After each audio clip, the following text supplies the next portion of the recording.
It is a sensational Saturday for baseball on the shore of Lake Ontario. The Blue Jays and Phillies go at it for the second straight day. Toronto has now won 4 games over the World Series champions. They'll send rookie Brad Mills to the hill this afternoon. Thank you so much for joining us. I'm Jamie Campbell, joined by Pat Tabler, and good morning to many of our Western viewers. And Pat, if Brad Mills can pitch the way Ricky Romero did last night, he's in good shape. What a performance we saw from Ricky Romero last night against a very good hitting Philadelphia Phillies team. Phillies were only able to get 2 balls in the air off of Ricky Romero. They only got a runner as far as third base against Romero. He had his curveball working, he had his changeup working, and now 3 straight starts for Romero of at least 7 innings pitched, giving Cito Gaston some innings. And you want to talk about defense, how about this double play turn by Hill and Scudero? We've talked about their defense a lot, and why not? But their hitting is pretty good too. 57 extra base hits for those two. Look at the RBIs, 86 of them. Only Uglin Ramirez is better. And those two have also scored about a third of the runs that the Blue Jays have scored this year. As for the opposition Phillies, they're just barely hanging on atop the National League East. The Blue Jays have won all 4 meetings to this point in the season. This is a team scuffling, and you saw Cole Hamels in the game last night ejected after he was at issue with the home plate umpire. Well, here is a club that has won just 2 times in their last 13 games. So they will lean heavily on rookie Jay Happ this afternoon against Brad Mills. And with more on this ball game, we go downstairs and find Sam Cosentino.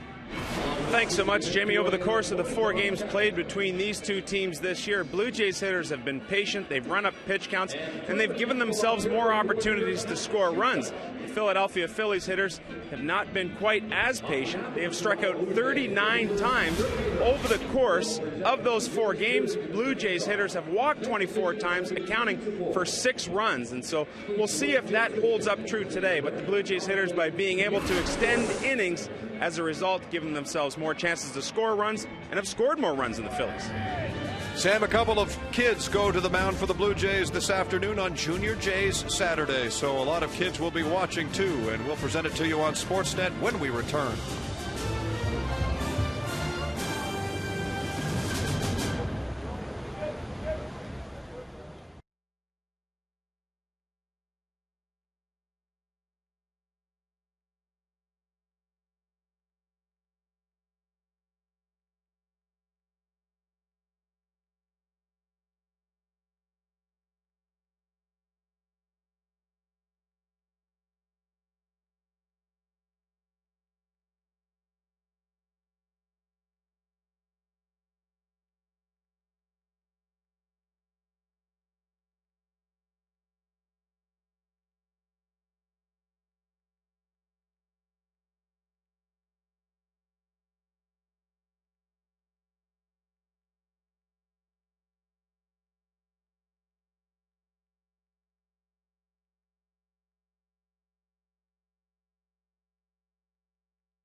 Ball game, a very good young friend of mine, Tobin Haas, was able to throw out today's first pitch. Look at the little man.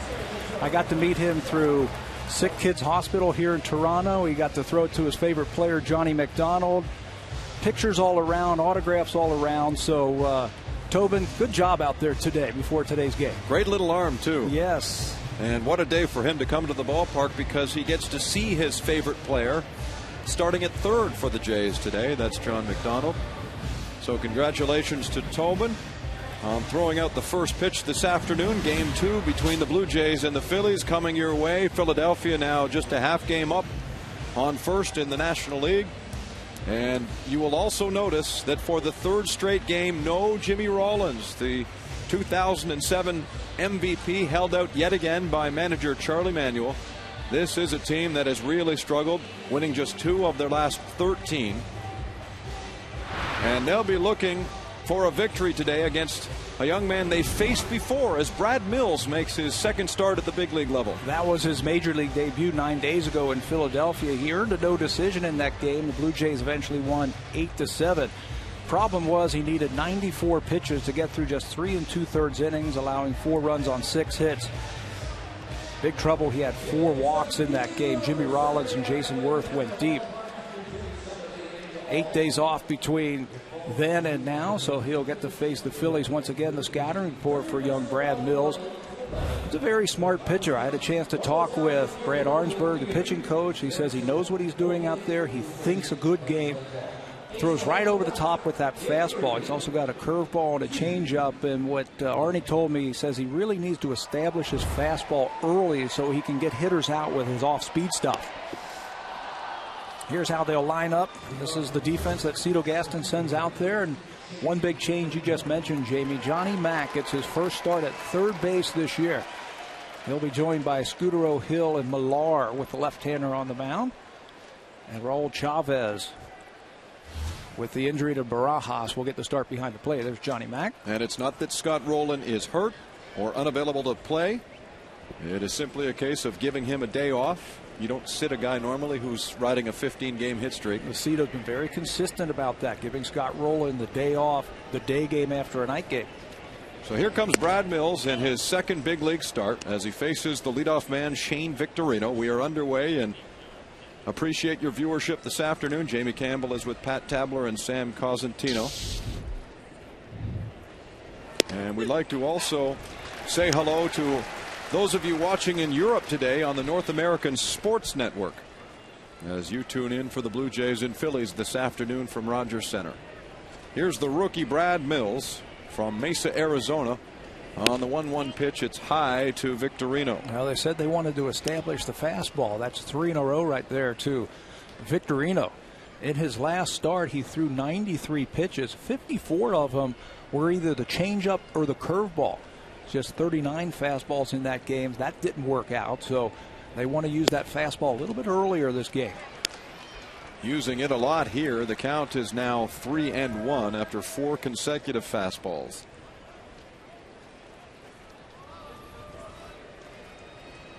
And so the pitch catches the strike zone. 3-2. Victorino certainly a dangerous man if you let him get on. And he's worked a full count here against Mills.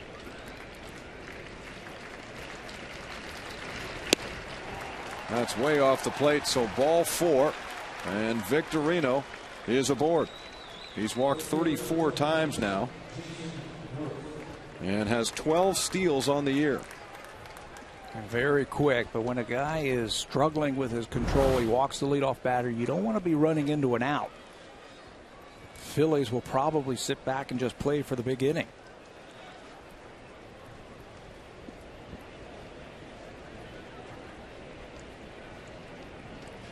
Here's Jason Werth, the Phillies right fielder, and he takes a strike. One of the things that Werth does so well, I think he's a 5-tool player. He's got power, he's got speed, he can play defense, but he goes up there with a very good idea at the plate, sees lots of pitches, over 4 pitches per plate appearance, which is the best in the National League.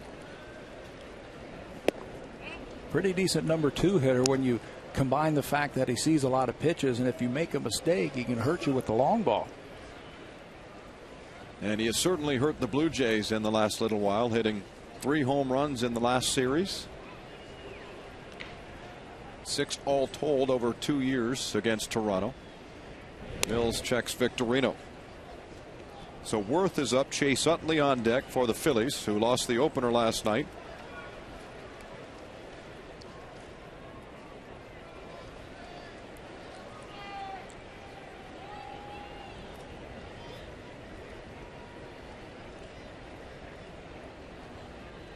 Mills delays, and it's ball 2. He got into trouble in the first inning in his debut against Philadelphia on June 18th. After giving up a leadoff single to Jimmy Rollins and then walking Victorino first and second, nobody out. But Chavez, who caught that day, caught Rollins trying to steal, and Mills struck out Ryan Howard to get out of a jam. This ball is popped up, fouled back behind home plate, and it's out of play.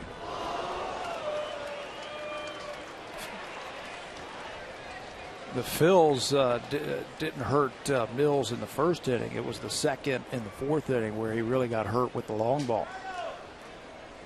Jason Werth hit a solo home run in the second inning off of Mills, and then Jimmy Rollins went deep in the fourth with a runner on.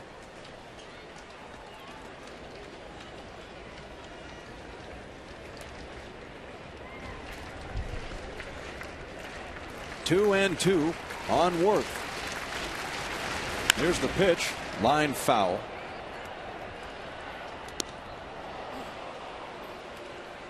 And in all likelihood, Pat, this is Brad Mills' last start at the big league level for a while, depending on how things go. If you count the days and you look at them, Halliday comes back on Monday. They have an off day on Thursday, which would have been the fifth starter spot. Little token throw over to first base. So they have to make a decision on Monday when Roy comes off the DL.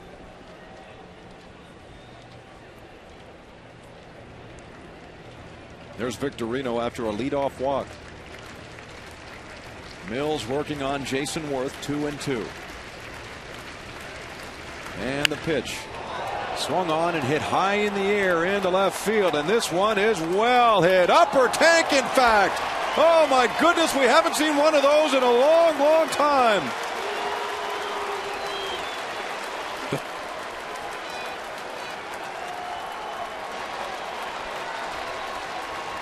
He took them deep in Philadelphia. And he takes them way deep here at Rogers Center.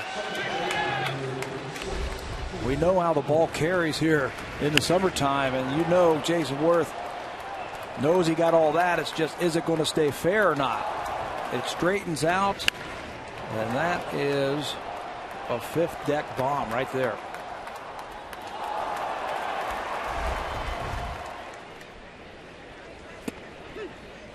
So the Phillies are on top 2-0 on a majestic home run hit by Werth.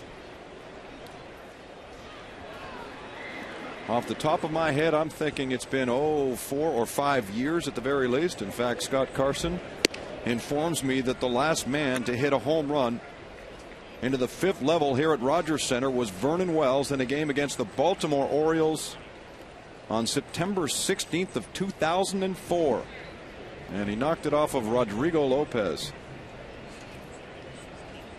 So it has been a while. Here's Utley flying to center field. And there is one away. The last opposing player to do it was Gary Sheffield of the Yankees in July of that year, 2004. He hit one off of Miguel Batista. Told you he's got some power in that number 2 spot. Let's watch and follow the flight of the ball. It looks like it hit just to the right of that speaker, just inside the foul pole. I don't know if you've ever sat up there, but I have. Yes, I have. It's a long way. Yes, it is. It's a long way from home plate. Here's Ryan Howard. One of the things that Brad Arnsberg has been working with Brad Mills, as you can see from his windup, he comes right over the top. And that has a tendency to straighten out fastballs. There's a blooper. Blooped into center field. No one's going to get that. It falls in no man's land. Howard has a bloop base hit.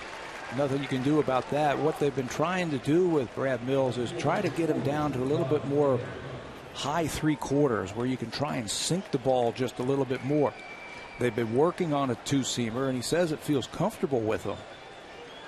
But again, Cito Gaston out to talk to his pitcher. Again, from right over the top, ball really straightens out, and it tends to stay up in the strike zone.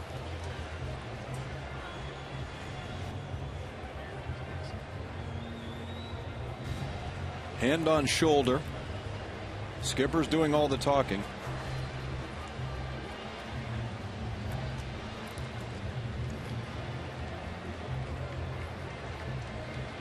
Boy, it would be wonderful to be able to hear what Cito had to say to the young man. You don't often see a manager pay a visit that early in the ball game. But so far, he's issued a walk. He's given up the monster home run to Werth. Howard with a bloop single, one away, top of the first inning. And here is John Mayberry Jr.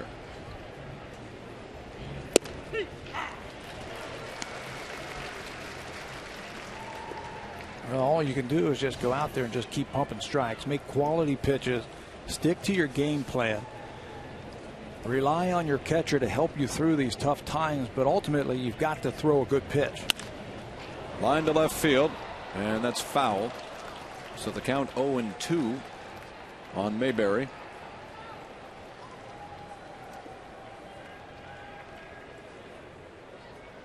Mills was called up initially on the 17th of June from AAA Las Vegas when Casey Jansen went on the disabled list with right shoulder inflammation.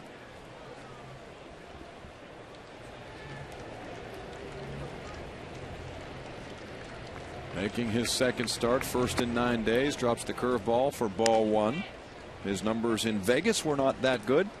In 13 starts, he went 1-8 with a 4.48 ERA.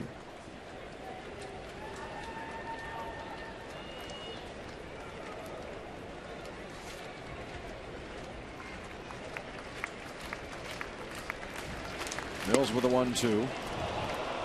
And it's ball two. Good idea. Pitch inside with that fastball a little bit. You can see from that high over the top motion how that ball can stay up. That time though it comes inside, taken by Mayberry. Double up, go back in there. Give them something. You don't want those hitters starting to look for that ball out over the middle of the plate where they can extend their arms. His fastball is what, about 89? 88, 89 miles an hour. So you got to move that ball around the quadrants of the strike zone, push these guys off the plate, and then use your changeup or backdoor your curveball. He has a good curveball right over the top. Looks a lot like Cole Hamels' curveball from the release. Here's the 2-2, a swing and a miss. And so he turns it over on Mayberry and he strikes out. There you go. And that pitch was set up by those two on the inner half. Good change up, down and away. You see the timing from Mayberry just messed up a little bit. Picks up his first strikeout.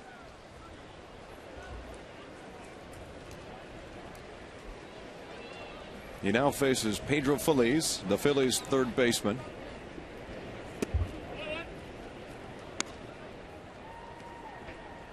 Phillies not having a very good road trip. They've played 3 in Tampa Bay, 1 here. He's hitting just a $143.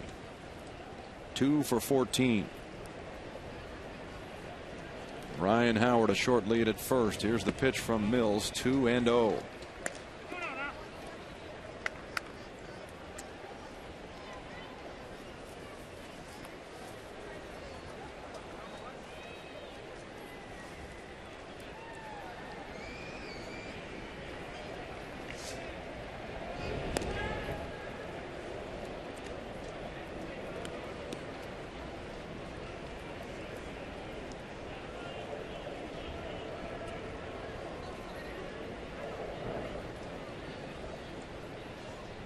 Here's the stretch from Mills. He gets a strike. Brad is now the second man from the 2007 draft class for the Blue Jays to make the major leagues. Brett Cecil is the other. The Jays took Mills in the 4th round out of the University of Arizona, and he gets a strike there to even the count at 2-2.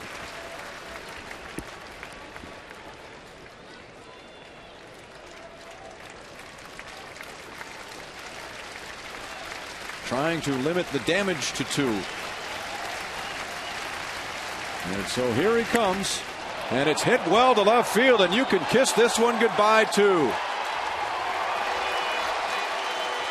4-0 Philadelphia.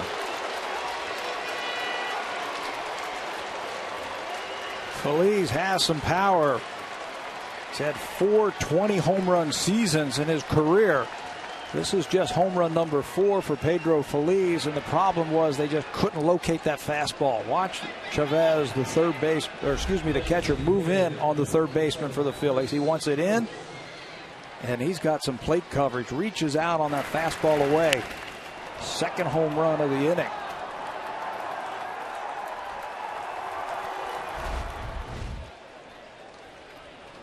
Here's the DH, Chris Coast.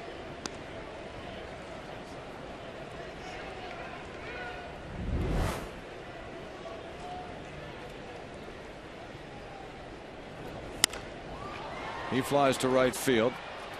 Rios backs up to his left and makes the catch. 2 home runs, 4 runs all told, and the Phillies have established an early lead.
Jays lineup for this afternoon's game with Vernon Wells on a 10-game hit streak. He'll bat third, right ahead of Kevin Millar, the third baseman.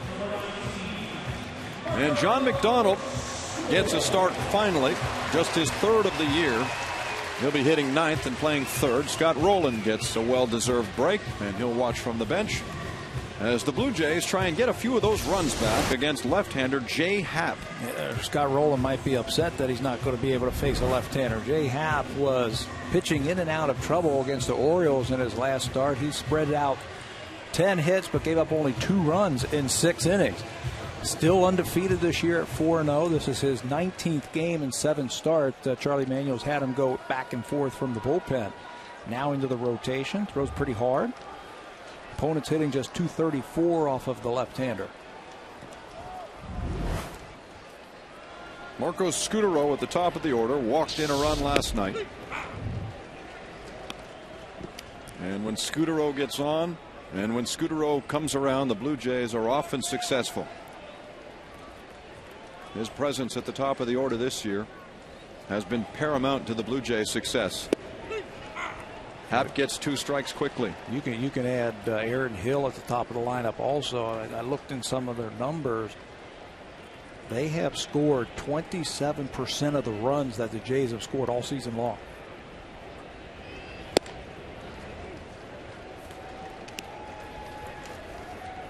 And they've been driving them in too. Hill leads the club with 54 RBIs. Scudero has a very respectable 32. As Aaron warms up on deck, the 1-2 from Happ is grounded to the shortstop Bruntlett. One away. That's one of the things that the Phillies do very well. Just 27 errors this season. They catch the ball. That's the best in the National League. Mayberry, Victorino, and Werth in the outfield. Bruntlett gets his 6th start at shortstop, with Jimmy Rollins with another day off and the veteran Carlos Ruiz behind the plate. Probably see Jimmy Rollins tomorrow. I was going to say, if you believe the whispers, he'll be back playing short tomorrow afternoon. Here's Hill fouling it away.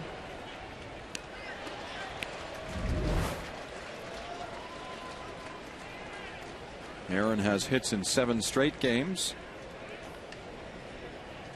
and 99 of them over the course of the season.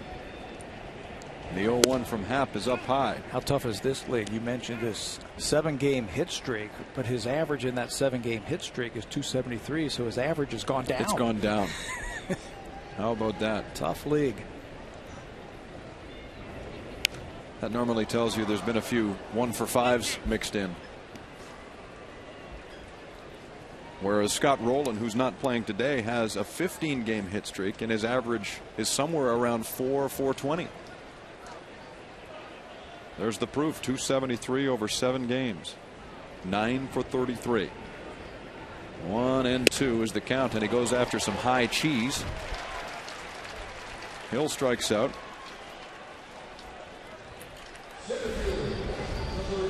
His numbers in the minor leagues are pretty good. J.A. Happ. You can see why. 6'6", he comes right over the top. That time a high fastball at the top of the strike zone. Happ has pitched in 56 minor league games. Been up and down the last couple of years with the Phillies, but he got into 528 innings in the minor league, so a little bit different than the Blue Jay starter here this afternoon. Next man up is Vernon Wells, who's hit safely in 10 straight and has 8 runs driven in his last 8 games. A hitter's count here at 2-0. Now 3 balls and no strikes.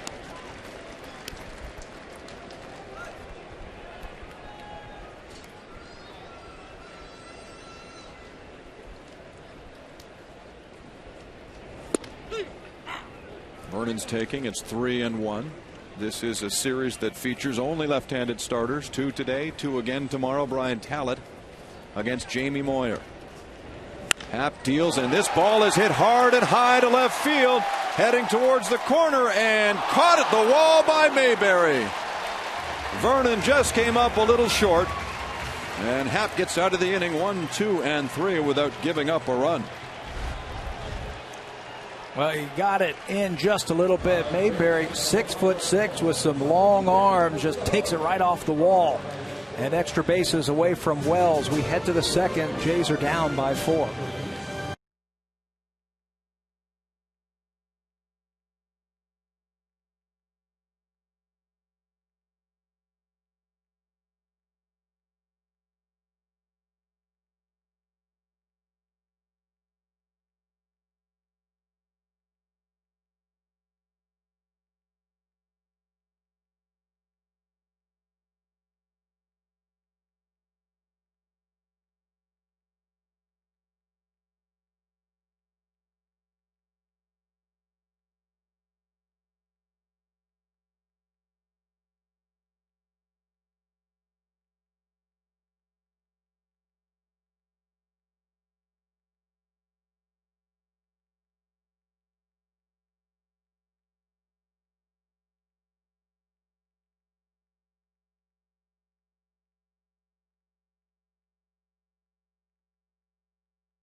Thursday, a live web chat with one of the great second basemen of his era.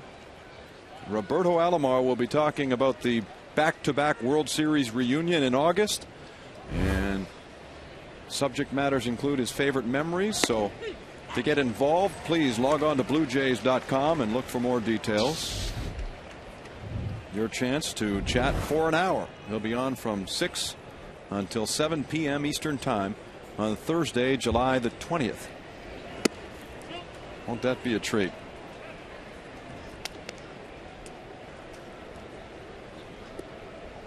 Here's Brad Mills, who gave up 4 runs in the first inning, facing the 8, 9, and 1 hitters. Eric Bruntlett is the shortstop, and he works the count 2-1. Bruntlett in yet again for Jimmy Rollins, who's hitting only .211. Rollins was in an 0 for 19 stretch before Charlie Manuel sat him down. This has not been a good time, as you know, Pat, for the Phillies, and we saw an example when Cole Hamels walked off the mound last night and was ejected by home plate umpire Mark Carlson. Some of the frustration is starting to boil here as Bruntlett fouls it away. They had a sizable lead in the National League East, but it's been reduced to half a game over the Mets because of the recent struggles. And you're right, there might be some frustration showing, some lack of concentration problems also that we've seen over the past weeks. Charlie Manuel. Mills gets the strikeout. Bruntlett strikes out. Charlie Manuel trying to keep it in and trying to let the guys police themselves, but he says there's going to come a time where it's going to boil over. Maybe after last night's game was part of it. The Phillies had a 20-minute closed-door meeting after last night's game, kind of talk things out. I'm sure they were saying, hey, we're a better team than what we're playing. When we get to the ballpark, let's concentrate. Let's play hard for 9 innings, and good things are going to happen. How can you not play hard for Charlie Manuel? He's such a great guy, great manager. He'll never show you up, and he knows a thing or two about baseball. He was your hitting coach at one point? Yes, with Cleveland. The Cleveland Indians? In Cleveland, and then took over for them as their manager and took them to the playoffs.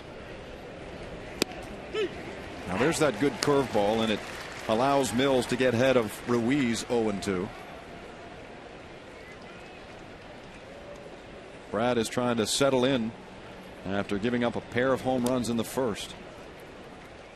Let's go downstairs and bring in Sam Cosentino. Well, Jamie, according to Cole Hamels, part of that meeting with Charlie Manuel last night was to play as a team. And oftentimes when teams are scuffling, you'll see players try and take things upon themselves and play well over their heads or beyond their limits. And so it's getting back into a team game, relaxing and working for each other. Here's Mills working as he strikes out Ruiz. 2 gone.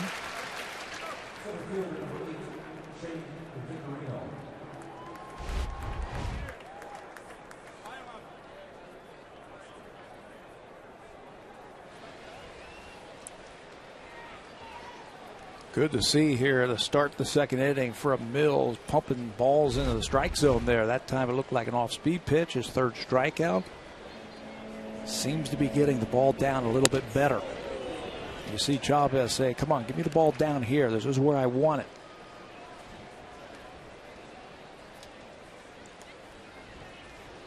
Victorino walked and scored last inning after Werth hit an upper tank home run. You talked about the Phillies losing concentration. There was a great example last night when the bases were clear and Cole Hamels came back to the mound and set up from the stretch, did he not? Yeah, and had to step off and kind of gain himself back. It was after the sacrifice fly by Scott Rowland. Aaron Hill scored. He had to step off and kind of gather himself and go back into the stretch.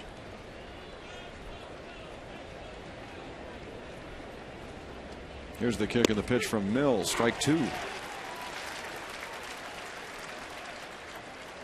Hamels did not talk with the gathered press after the game last night and said something to the effect of, I'm unhappy enough that I won't have anything nice to say, as that ball is grounded foul. But there he was in front of the members of the press corps before the game today. Among them our own Sam Cosentino.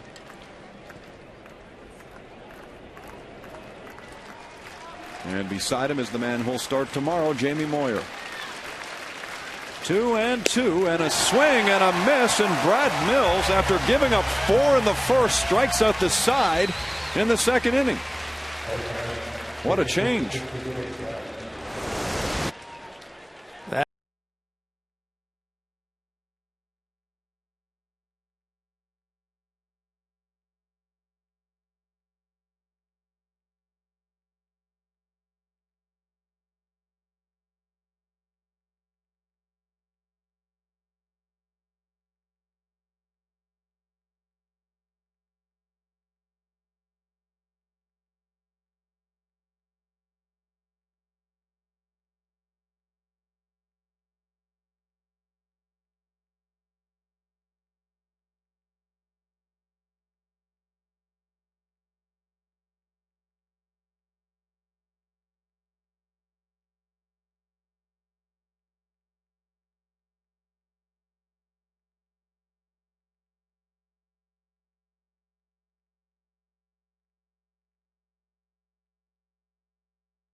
Year-old Jay Happ has got the fastball, curveball. He'll cut it.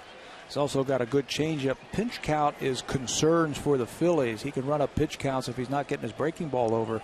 But when he does, that curveball can be very strong. Fly ball left field off the bat of Kevin Millar. In the corner, Mayberry right at the wall. And he pulls it down for out number 1. Happ's got those long arms, and he comes right over the top. 73 strikeouts now in the 93 innings as Charlie Manuel's used him out of the bullpen, and they've had to put him in the starting rotation with Brett Myers on the DL. And I'll give you the scouting report on his name. You saw it spelled J.A. Happ, but he goes by J. The initials stand for James Anthony. So J. Happ now faces Adam Lind.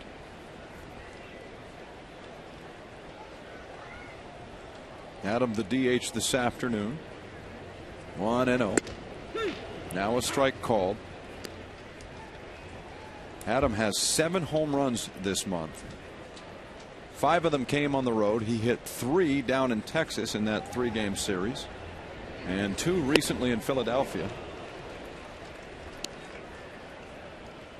We've talked about Marco Scutaro for the All-Star game. We've talked about Aaron Hill, Roy Halladay. What about Adam Lind's numbers? Those match up with everybody. They certainly do. You look at total bases and extra base hits and all of that stuff combined. And even though they're going to play National League rules at the All-Star game, he could come off the bench and hit. And obviously some people here agree that he might deserve a vote or 2. Check mark.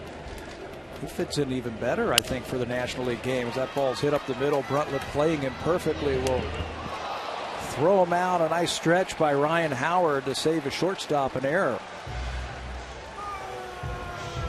Well, as you know, this coming Wednesday is a national holiday. We celebrate Canada Day, and the Blue Jays will do so after an afternoon game with the Tampa Bay Rays by presenting a fireworks show. And you're thinking, well, how are they going to do that at about 5 o'clock in the afternoon? They're going to close the roof here at Rogers Center.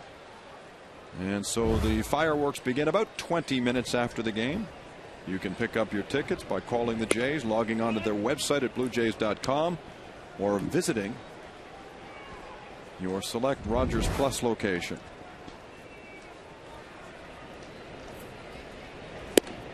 Alex Rios is the next man up.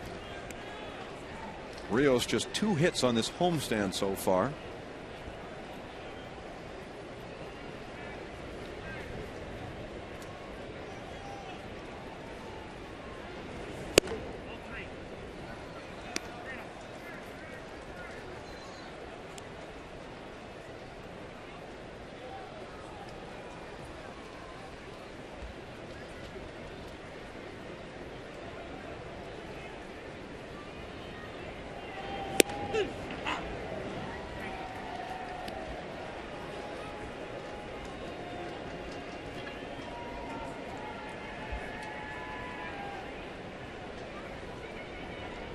the 3-1.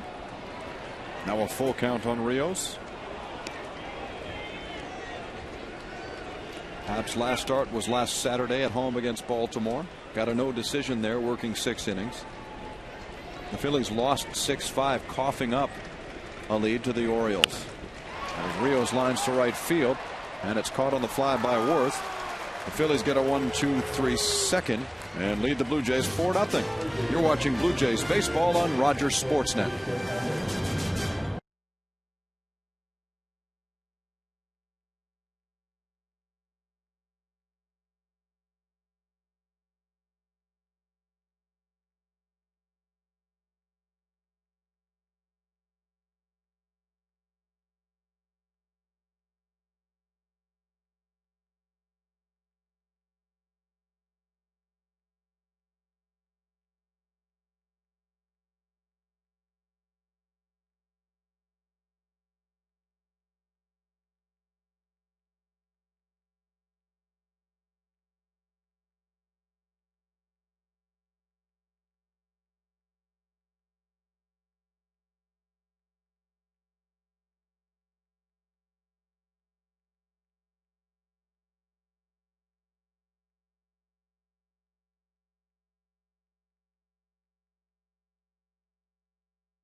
Today are some TD Online contest winners, courtesy of TD Canada Trust.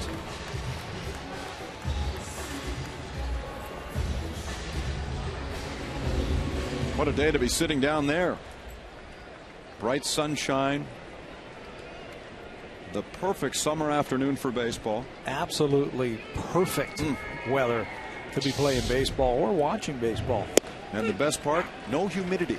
Nope. A nice little breeze makes it very comfortable, and Jason Werth must be feeling comfortable whenever he faces the Blue Jays. He's now hit 7 home runs against Toronto in the last 2 years. His latest was the first 500 level home run since 2004. He's back up there facing Brad Mills, and he cuts at a fastball, 1-2.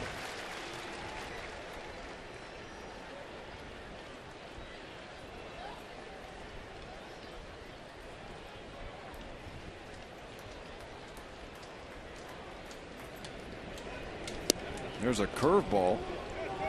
It's a good curveball. It's got a big arch. It's got, yeah, well, the 12-6 as they talk about it. The hands of a clock. It goes up and down. But he throws it right out of the same arm slot as his fastball. That one's popped up over near left field, and 2 men charge in. It bounces in front of Wells. And Werth continues to hit well. He's got a bloop single, now 2 for 2. You just got to figure that the outfielders maybe took a couple of steps back after that home run. So Werth crosses him up. Another fastball, or excuse me, curveball hit off the end of the bat, and you can see how deep the outfielders are playing. Just on the short hop, Vernon Wells can't get to it.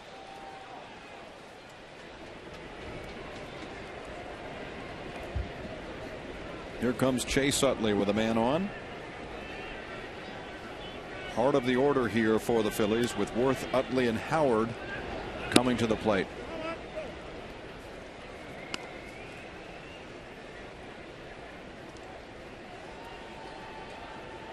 Brad Mills must be thinking, is there anybody else in the big leagues I could pitch against? Hasn't started in 9 days. And his second start in the big leagues yet again comes against Philadelphia. Second time that you face a team, I think, is really an important start for a young pitcher. The first time, I think the pitcher has the advantage because the hitters haven't seen him. They saw 94 pitches from Mills 9 days ago. Now the Phillies have a little bit of a game plan to how he likes to pitch him, what the ball looks like. Just needs to throw some quality pitches like he did last inning.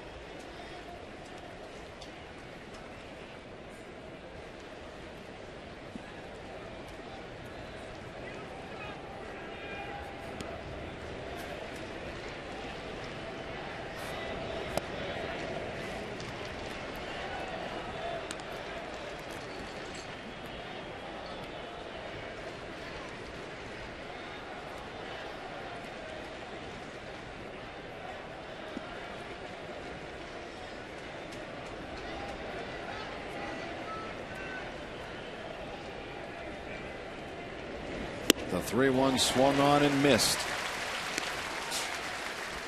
A full count to Utley with Werth at first base. Mills has struck out 4 in the ball game, striking out the side in the second. Utley flied to center directly after Werth hit a home run in the first inning.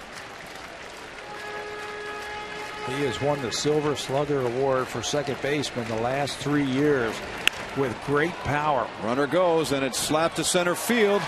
And now Werth gets back to first quickly. So Utley is retired for the first out, and that brings our Rogers Fast Fact into play. And it's brought to you by Canada's fastest mobile network, 3 times faster than any other. The Jays are 18-10 this year in day games, and that's the 3rd best mark in the American League.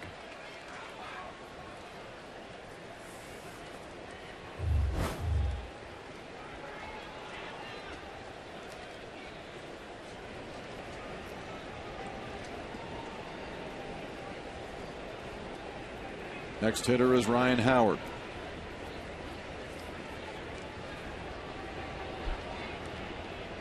Howard had his consecutive game streak snapped last Sunday. He had a consecutive game streak of 343 games in a row played, which was the longest in the big leagues at the time.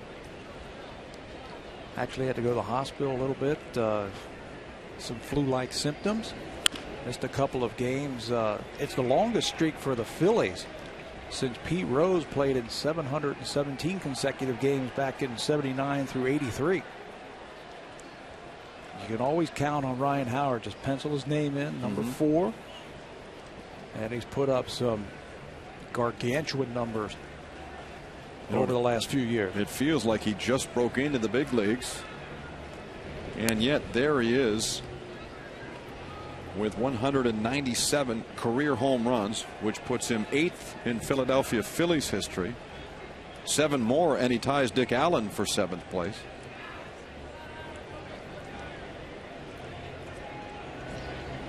You mentioned he hasn't been around long. This is just his 4th big league season. He's already won a Rookie of the Year award. He was the MVP of the Japan All-Star Series. He's won a Silver Slugger. He's been in a National League All-Star game. He was a National League MVP, and his team has won a World Series. This is just his 4th big league season. Lays off the breaking pitch outside. 1-2. Boy, he could retire right now with a pretty good resume. He holds the Phillies record for most home runs in a season with 58 a couple of seasons ago.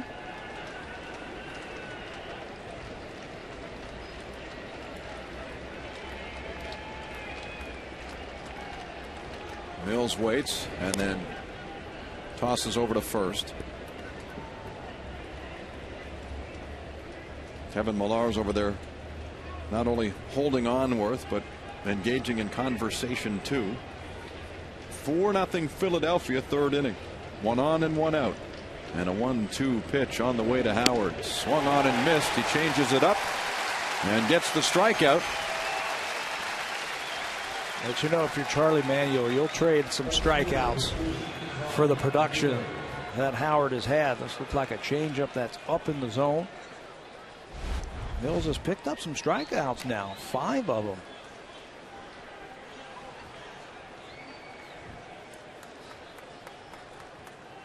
Here comes Mayberry again. And he hits with 2 gone. Big John was summoned from AAA Lehigh Valley when the Phillies put Raul Ibanez on the DL, as Werth draws another throw. At the time of his promotion, he was hitting .257 with 8 home runs in AAA. Twice a first-round pick in the big leagues, once by Seattle, once by Texas. Mills the first pitch, swung on and missed.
Some speed over there at first base, and Jason Werth.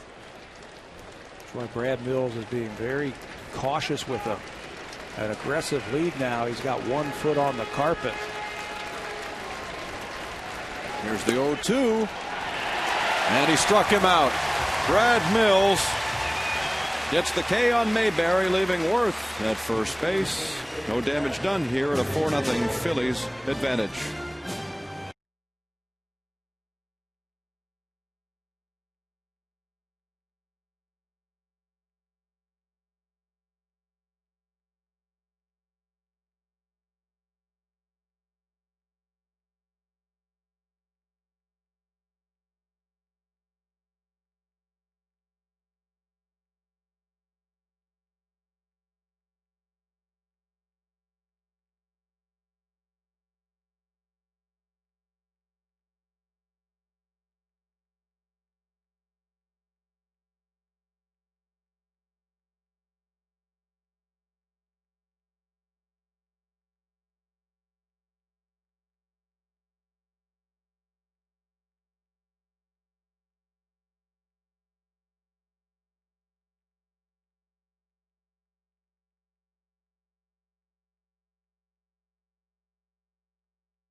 Jamie, you were talking about the fireworks after Wednesday's game against Tampa Bay. Well, here's the uniform the Blue Jays will be featuring. The red hat with the white logo, and of course, the red Jays jersey with none other than Mr. Canada written on the back. So available in stores here at the ballpark. They look good. They're nice and cool. I might just keep it for the rest of the game. And next time, turn around and smile for that girl that was taking your picture just a few seats over. Will do. Thanks for the heads up, boys. Jayshop.ca for more information on those good-looking jerseys to be worn on Wednesday against Tampa Bay. Jose Bautista, Raul Chavez, and John McDonald coming up for the Jays, bottom of 3. So glad you've joined us today. Jamie Campbell with Pat Tabler and Sam Cosentino. The Jays are in an early hole here, with the Phillies scoring 4 times in the first on 2 home runs, one by Jason Werth, another by Pedro Feliz. Bautista the batter, base hit to left field, the first given up by Happ in this ball game.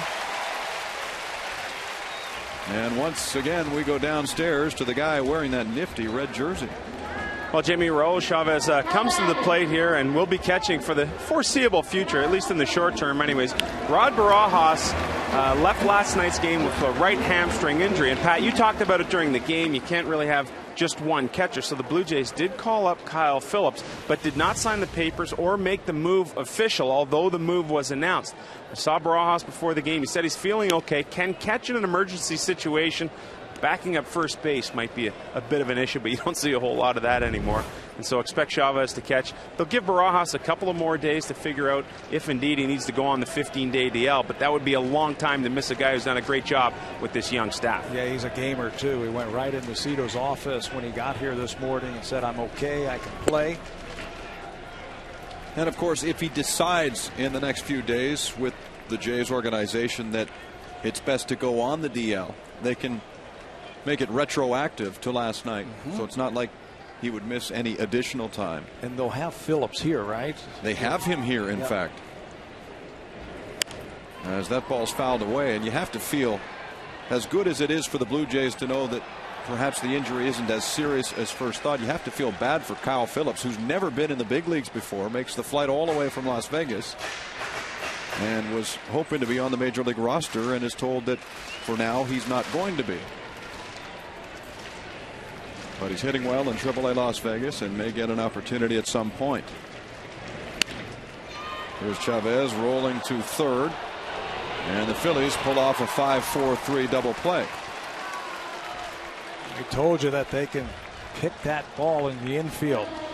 Just 27 errors. There's Phillies, who was second in the National League last year in fielding percentage, and it's nice to have a second baseman in the middle of the diamond with a strong arm like Utley has.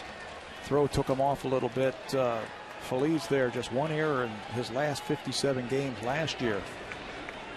One of the unsung stories for that team last year. Base hit, John McDonald. Boy, your young friend's going to be happy to see that. Yeah, Tobin. Young man who threw out the first pitch. Hey, don't waste any time. A little get me over fastball. Johnny Mack hits it right back through the middle. Just out of the reach of the shortstop, Eric Bruntlett.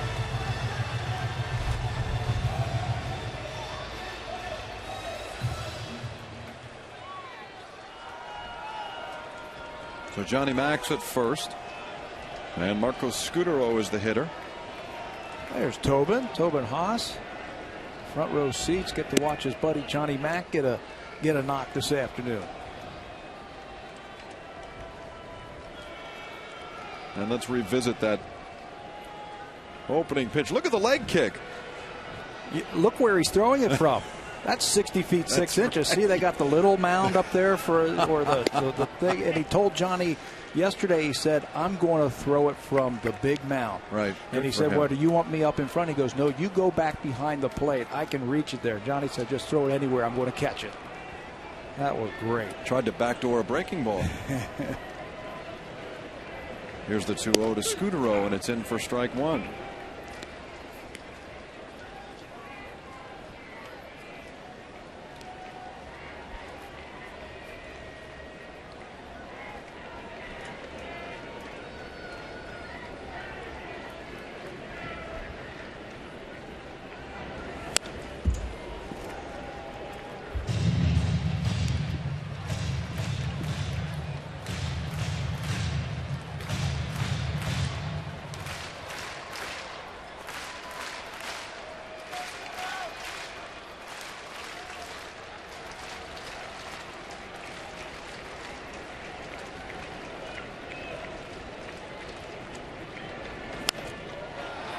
Fly ball into right field. This should do it for the Phillies. The Blue Jays pick up a pair of hits. One of them from Tobin's favorite player, John McDonald. After 3, 4-0 Philadelphia.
And we know there's an interest out there in the development of young Canadian players, and Warren Philp is with us to talk about it because Warren is the executive director of the Thunder Bay International Baseball Association, and there's a reason why. Tell us about the big event coming up in Thunder Bay, Ontario next year, Warren. Yeah, we're really excited about our event, Jamie. It's an event that has a long history going back to 1981.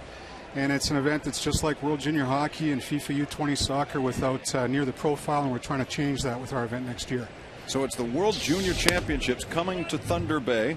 That's and right. You and I were talking before the game. There are a lot of major leaguers right now, good ones too, who have played in that tournament over the years. Yeah, that's right. It's a star-studded lineup when you look back, having people like Larry Walker, Eric Gagne, Matt Stairs, Adam Lowen, J.J. Hardy, Joe Mauer, Michael Kadire, Jeremy Bonderman. It goes on and on. Shin-Soo Choo with the Indians. And you got a program here. I see Jeremy Bonderman's name and Brandon League of the Blue Jays. What year is this? 2000? That's the 2000 World Junior team for U.S. Joe Mauer was on that team as well. Matt Chico, J.P. Howell. So as I say, star-studded lineup. And these are the future stars that you're going to see. And next year we'll have a guy also who people will know about already, and his name is Bryce Harper. He's out of Las Vegas, 6'3", 205. Yeah, he's right now in Cary, North Carolina. 16 years old. Yeah. He was just on the cover of Sports Illustrated. June 8th issue of Sports Illustrated, and he's in Cary right now. He's going to be with Team USA this summer, helping them try to qualify for Thunder Bay next year. And so we could have Bryce Harper, who already has 1.2 million hits on his YouTube site. Unbelievable. So, Warren, what is the format? How does the tournament work out? Well, as we say, 12 teams, 46 games, 10 days, one champion. And so we got two pools, 6 teams each. And so round-robin play over 2 pools. Then we go into quarters, semis, and gold medal over the final weekend. Now the Canadian junior team is playing an exhibition series right now in the States. They've got players like Jake Eliopoulos, who was drafted by the Blue Jays in the recent draft, and a kid playing for them named Evan Grills, who may be drafted next year and will be in that tournament. Give some viewers who might be thinking about making their way to Thunder Bay some information as to how they can get some tickets. Well, first of all, visit our website at www.tbibaseball.ca.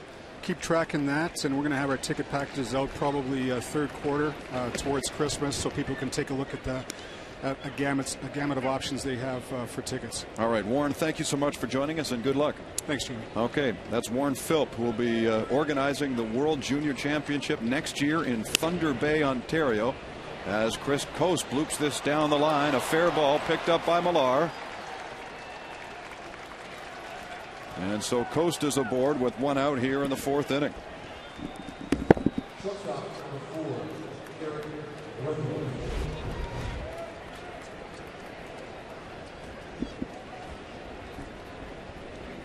That one just sneaks in the line.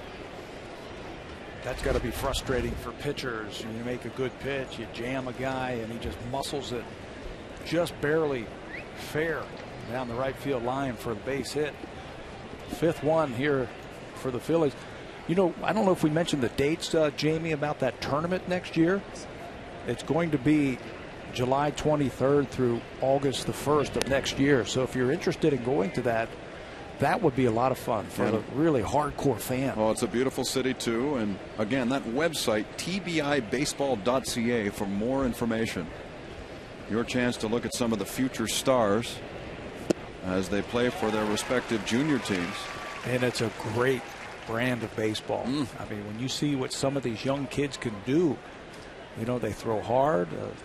They can hit the ball as far as big leaguers. That will be a lot of fun to go watch. They played it a few years back in Edmonton, and the MVP was a pitcher by the name of Shin-Soo Choo, who's doing quite well with the Cleveland Indians. We right talked now about that when we played the Indians. Yeah. Huh. So once again, there's the website, tbibaseball.ca, for more information on the 2010 IBAF World Junior Under-19 Baseball Championships. No balls, 2 strikes on the shortstop Brundlett. He drills this one to right field. Rios sprints over, makes the catch. Coast retreats to first. 2 gone. So Brad Mills, Pat, has really settled in after giving up the 2 home runs in the 1st inning. Yeah, he certainly has. He's getting ahead early in the count. He's using his curveball with a little bit more effectiveness. throwing that changeup in there, but the main thing is he's throwing quality strikes now, getting ahead. Just a couple of singles since that first inning.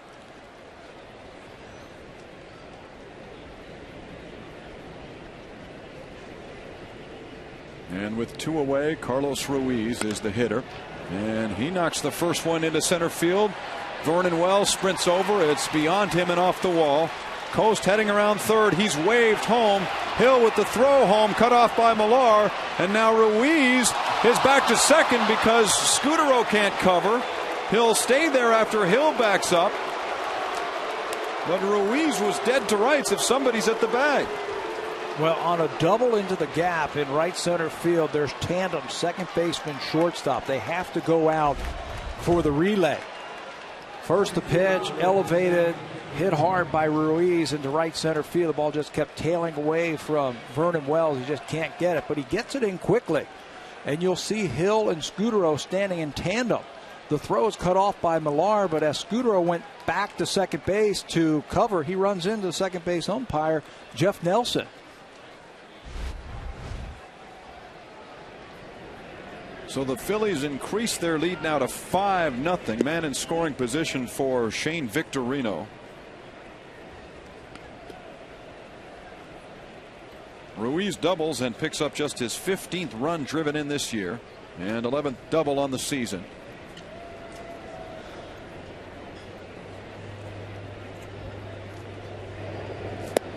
Swing and a miss, a ball and a strike.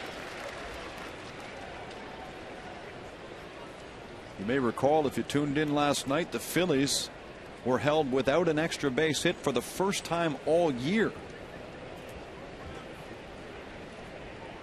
They've got 3 of them here this afternoon, a double and 2 home runs. Yeah, it only took him a couple of batters in this game to get back on the extra base hit tour. They came into this game leading the National League in home runs with 101.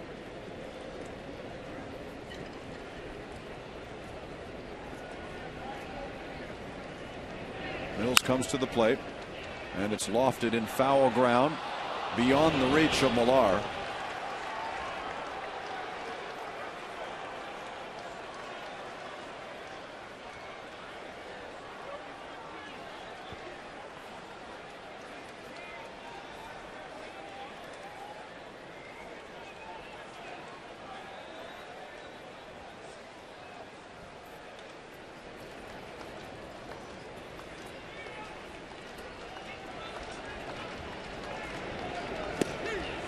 There's a strike, and that ends it as Victorino is caught looking, but the Phillies add 1 more on the double by Ruiz. And after 3.5, it's the Phillies 5, the Blue Jays no score. You're watching Blue Jays baseball on Rogers Sports Network.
First 10,000 fans through the gate get a cap like this one. That's tomorrow.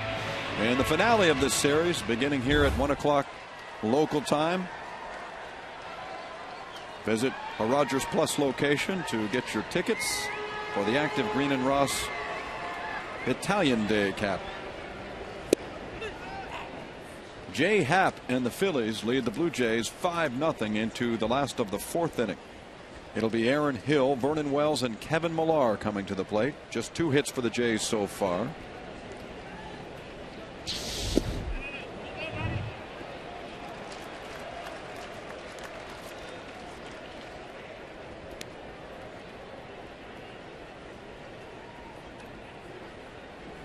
Aaron struck out his first time up and bats for the second time to lead off the fourth and lines this ball to left field. Playable for Mayberry, and he's got it. Aaron is 0 for 2. Commentator clothing is provided in part by Z Zenya. Statistical information provided by StatsInc. You know, one of the things that we have seen the Blue Jays do over the last 3 weeks is it's been the return of the power. They have hit 30 home runs over the last 3 weeks. So even though the Phillies are up 5-0, if they can find that home run stroke, get a couple of guys on, they are not out of the game. Still a long way to go here. Wells pops out. Well, they have found that home run stroke again. Vernon Wells has 2 inside the last week. Adam Lind, as we know, has hit 7 this month. So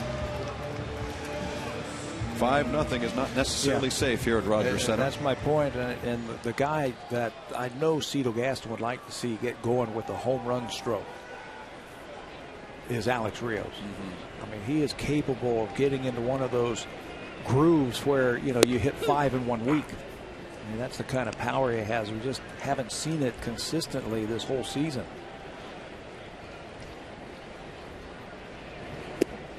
The first thing they should try and do is get Happ out of this ball game. He's kept it economical, just 43 pitches thrown. Because if there's an aspect of the Phillies game that has not been overly effective this year, it's their bullpen. They've had some troubles down there. Well, they missed Lidge for a couple of weeks when he was on the disabled list. J.C. Romero missed 50 games because of the suspension. They've had some other injuries. We saw one last night from Chan-Ho Park. Took a shot from Rios off the knee. Made the play to first, but fell awkwardly and was in some serious pain. As Millar swings and misses, ending the fourth inning rather quickly. Happ has had no trouble with the Blue Jays so far. 5-0 Philadelphia.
It comes after the All-Star game. The Blue Jays host the Boston Red Sox.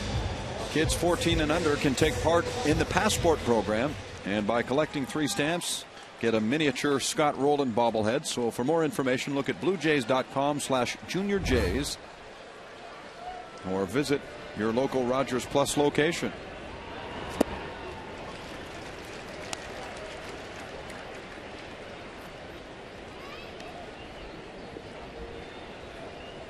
Werth, Utley, and Howard are coming up here for the Philadelphia Phillies in the top of the 5th inning.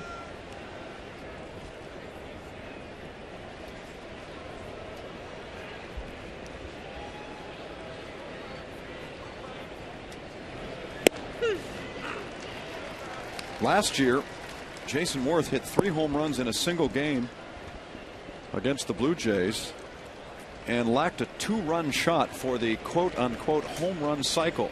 He had a grand slam, a 3-run, and a solo, and this ball headed for the gap, and it's up against the wall. And speaking of, he's got the home run, he's got the single, and now he has the double, so he's now a triple shy of a legit cycle. First 2 pitches of that at bat look so encouraging for Brad Mills, but then he hangs a curveball. 2 strikes. Hitters are going to cut down their swing. They're going to track the ball just a little bit more. This one over the middle of the plate. Extra bases for Werth. He keeps hitting. 3 for 3 now.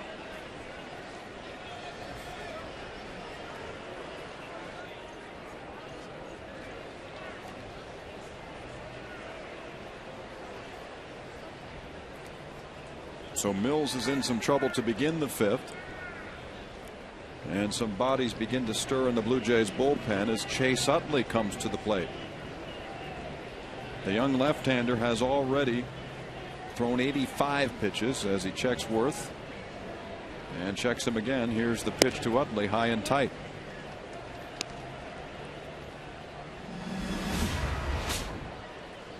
Since 2005, look at the number of runs driven in by Chase Utley. 463. Number 1 among second basemen. He's got power. A lot of those runs scoring on the home run. He had 33 last year. Drove in 104.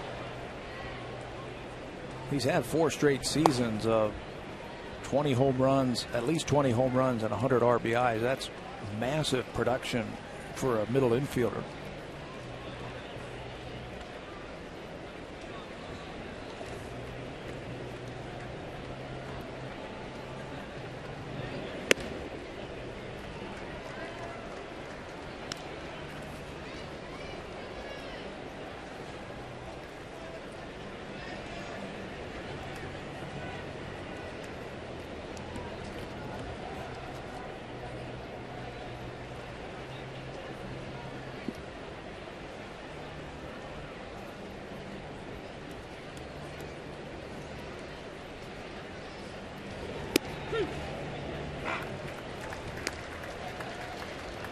I was at a game at Exhibition Stadium back in May of 1980 when Otto the Swatto, hit 4 home runs in a doubleheader. He hit 3 in one game and then 1 in the second game of the doubleheader.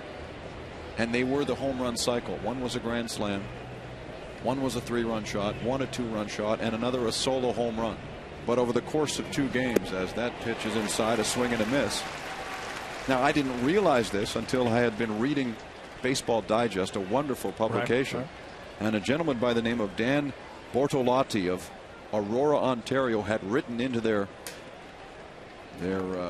fan letter section and said, it's never been done in the big leagues that a guy has hit for a home run cycle in one game, but it was done in one day by Otto the Swatto Velez against the Cleveland Indians in 1980. As Werth gets back to second base against 4 different pitchers. I was at both games. Well, Dan Spillner, Wayne Garland, sure. Sid Monge, and Bob Ochenko were the 4 pitchers he hit him off of. Bobby O. There hasn't been a whole lot of 4 home run games in big leagues. You saw one here against the Tampa Bay Devil Rays. Carlos Delgado. 3-2, breaking ball down, ball 4.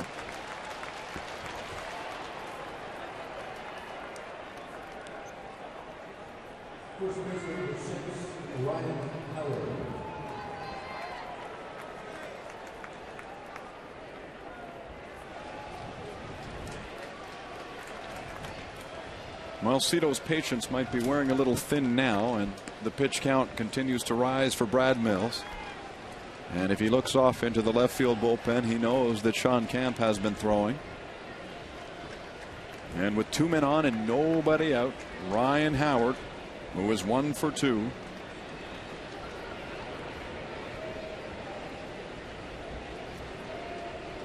Steps in to face Mills.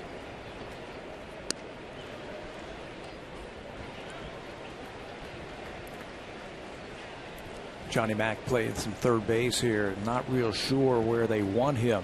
They usually have a huge shift on when Ryan Howard's at the plate, but with runners on, it's not as much. He keeps looking into the dugout to Brian Butterfield, wondering, should I get a little bit closer to third? If he plays his regular position like he does when there are nobody on, meaning almost straight away shortstop, that will allow Jason Werth an easy steal of third base. So you see him getting a little bit closer to the bag. Marcos Gutero on the third base side of second. This was the same situation in last night's game when Ryan Howard hit that bullet right at Aaron Hill and helped out Ricky Romero to get out of the 7th inning. Howard hit a bullet that forced Hill on the backhand, and then he relayed to Scudero, who leapt over the oncoming base runner and completed the double play. 2-1. Scorched right field, base hit for Howard. Here's Werth turning for home, and he comes in to make it a 6-0 Phillies lead. Utley up to third. Howard with the single, his second of the day. Fell behind some of the hitters in this inning. Again, back up high again. He was keeping the ball down in the middle innings here. This one is up, and when somebody as good as Ryan Howard sees a pitch like that, he's generally not going to miss it. And that is the end of the line for young Brad Mills, who gets roughed up by the Phils. Sean Camp trots in from the bullpen. And we'll address this pitching change when we return on Rogers Sportsnet.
BlueJays.com for your chance to win an all-expense-paid trip to see the Jays in comfort.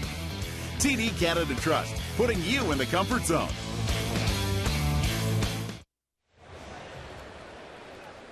4+ innings today for lefty Brad Mills. He's gone.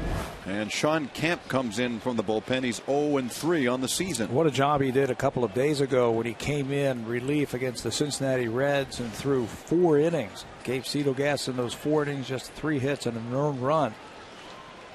His longest career outing is 5 innings against Cleveland back in 2004. He's in a little bit of a jam here. First and third for the Phillies. 1 run in on the base hit by Howard.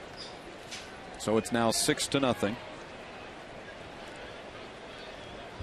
John Mayberry Jr. has struck out twice. Camp goes to the sinker away. It's 1-1. And that excellent relief outing the other day, in the wake of a shaky outing by Brett Cecil, followed a rough outing for Camp on Tuesday against Cincinnati. He came in the 7th inning, walked 2 and gave up a base hit and was charged with 3 runs. So Cito Gaston likes to show confidence in some of these pitchers by giving them an opportunity soon after struggling. What that did a couple of days ago, it gave the Blue Jays a chance to come back against the Reds. 4 innings, which is just about what you hope for from your long reliever when your starter gets knocked out early like Cecil did. Oh, Mayberry takes that one in the shoulder, it seems. And so the bases are loaded for the Phillies with nobody out. He's had good control all season long. This is the first batter that he has hit. Comes at a tough time. It looked like it might hit him on the forearm. Bases loaded now and still nobody out.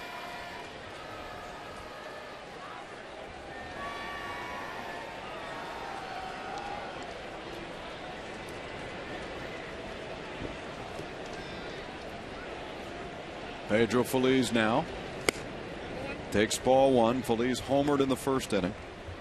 If you've joined us late, the Phils scored 4 times in that first. Jason Werth hit a 2-run home run. And then Feliz with 2 out knocked one over the wall in left field. He's worked at 2-0 now. They added another in the 4th inning on a double by Ruiz and have counted 1 more here in the 5th.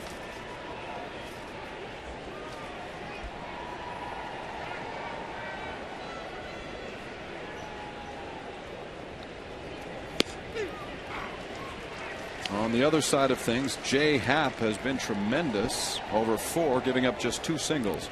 He hasn't walked anybody, and he struck out a pair.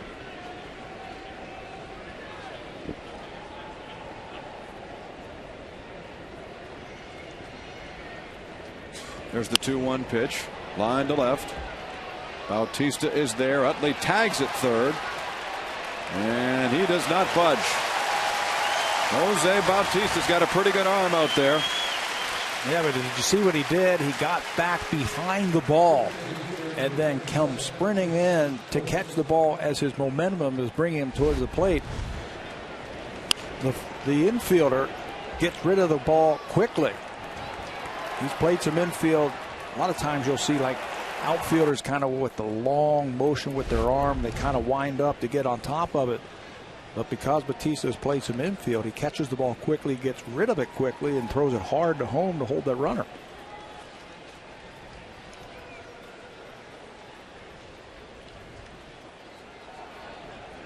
So that brings up Chris Coast, and here's an opportunity with a sinker baller on the mound to try and get a double play. And allow just 1 run here in the 5th inning. They have the right guy up there at the plate, do the Blue Jays. Coast isn't a speeder. But he lines it into center, and it's dropping in front of Vernon Wells. A base hit. Utley comes into cash. It's now 7-0 as Coast comes up with his 2nd hit of the afternoon.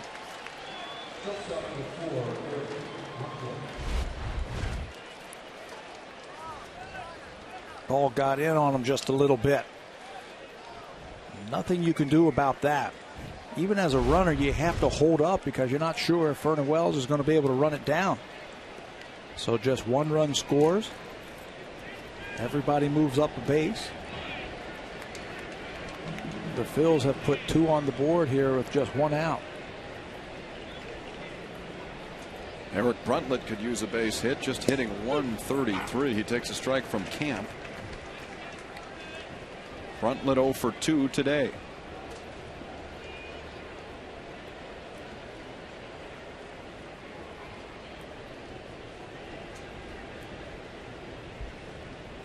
The 0-1 pitch. Hit well to center field. Thornton Wells on the run. And now Howard tags and comes in. 8-0 Philadelphia.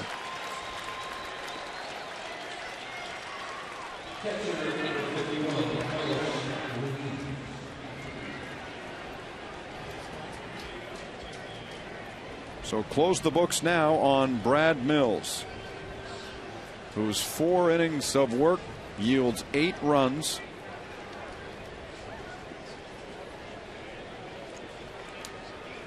Eight earned runs, 7 strikeouts, which is a career high.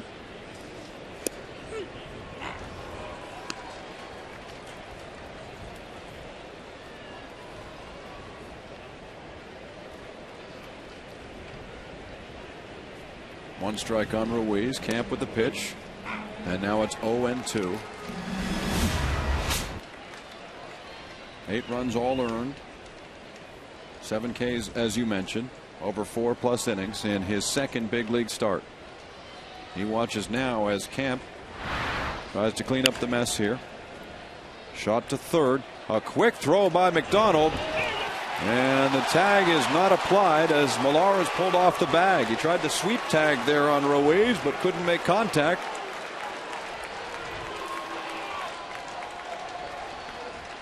Do or die situation. I think that's just the unfamiliarity of John McDonald playing third base. He backs up on the ball and then tries to get rid of it quickly. Nothing that Millar can do except come off the bag and try one of those sweep tags. Good job by Ruiz to avoid the tag and pick up an infield single. The Phillies pick up their 10th hit and 9th run. And this one charged to Camp. Here's Victorino. 1-1.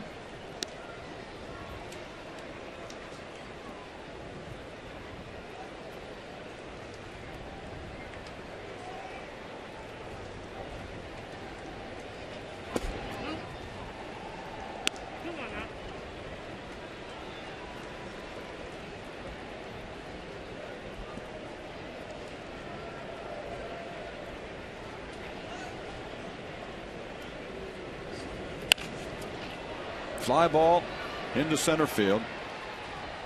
Here comes Wells, and that ends all the silliness as the Phillies score 4 times in the 5th and take a commanding lead on the Jays.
Lots of great little prizes to collect while you become a member for $14.95. Call the number you see there, 416-341-1715. This is for the kids only. Or visit bluejays.com/kids for more information. Beautiful day for ball, and the Phillies are in total command here. It's 9-0 as we hit the last of the fifth. I'm Jamie Campbell with Pat Tabler and Sam Cosentino. Wishing a happy 90th birthday to Joseph Rogina, who's watching in Tillsonburg, Ontario. And watching as Adam Lind, the designated hitter, takes ball one from Jay Happ. And Lind strokes it to left. And a sliding catch, not made, in fact. Looked like he might have got it, but John Mayberry, it seems, traps the ball, and Adam Lind has a base hit. Yeah, he, like Alex Rios, has long legs and he's got long strides, so he can cut down a lot of distance. But on the replay, you can see that ball short hops into his glove for a hit. It looked like he had a shot at it when he was closing quickly on that ball.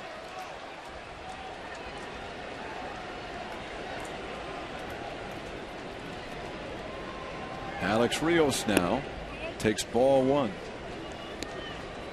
Alex has been streaky, it seems, this year with his mechanics. 1 week he's hitting off the back leg. The next week he's driving through the ball. The following week he's late getting started. It seems it's something different every week with Rios. There hasn't been any consistency. So are you saying he's inconsistent? I'm saying he's inconsistent, Pat. And the numbers seem to bear it out too. When he is locked in, he's hitting the ball, not pulling it down the line. He's not hitting it to right field. He's hitting it on a line from left center field to right center field as Howard goes over and takes away that pop-up. He stays on the ball just a little bit longer, and he stays on top of the ball. And what do I mean by that? That his upper half is not collapsing. His backside's not collapsing and falling underneath the ball. He's staying over the ball, staying over the top of it, and driving it through. A couple of weeks ago, he hits ball off the wall in right center field. That's his strength, when he's going that way. And then when they make a mistake, he'll pull the ball into the gaps. But when he's not doing well, like he's right now, you see that little pop-up to the right side.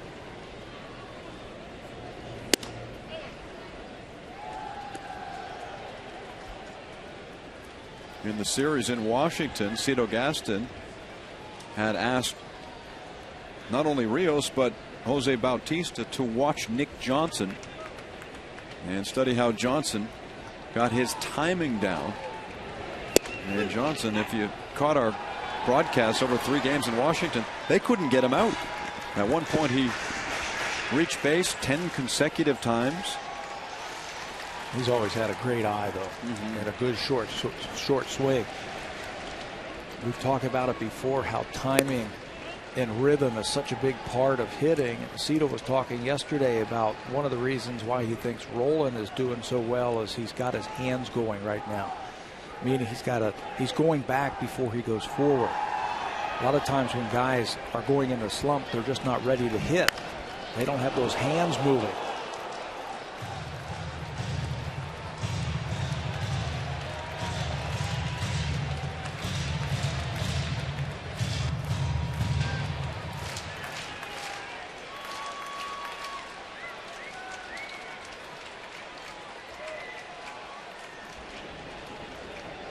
Here's the 2-2 from Happ.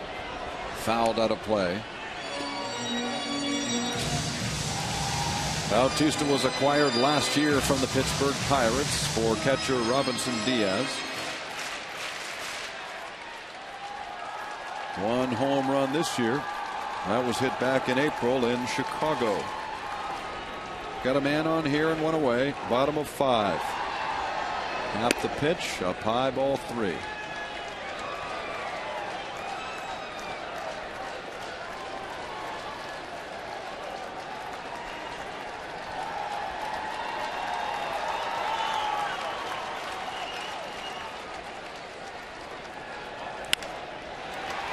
Line to right field. Caught by Werth. And Lynn scampers back. That gives us a chance to present our next Rogers Fast Fact. Brought to you by Canada's fastest mobile network, 3 times faster than any other. The Jays are 65-50 all time here at home in interleague play, and tomorrow is their final game in interleague in the 2009 season. So far this year, they are 7-9 against the National League.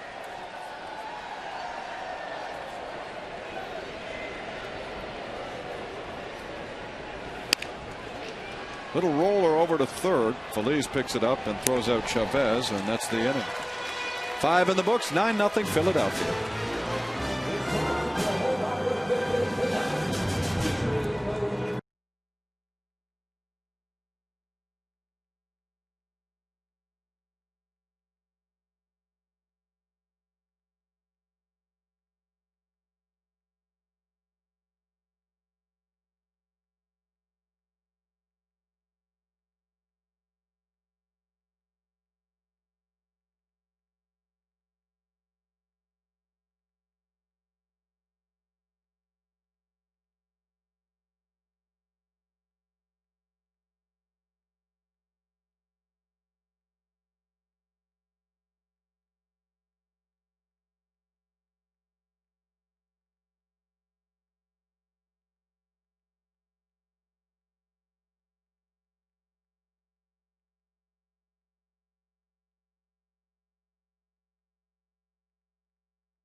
By authority of Rogers Blue Jays Baseball Partnership and may not be reproduced or retransmitted in any form. And the accounts or descriptions of this game may not be disseminated without the express written consent of Rogers Blue Jays Baseball Partnership. 5 innings in the books. And in the 6th, you'll see B.J. Ryan coming in to pitch with the Phillies leading 9-0. There are the numbers for B.J. Ryan this year. Started the year as the closer. He's 2 for 4 in that capacity. Opponents hitting .284 against BJ, but he seems to be rounding in a little bit better form over his last 10 appearances. He has not given up a run, not covering 7 1/3 innings. Seems to be throwing a little bit harder. Seems to be throwing a little bit more consistent strikes.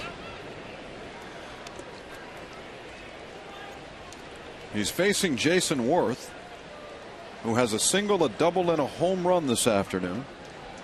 He's a triple shy of the cycle. The pitch is outside 2-1.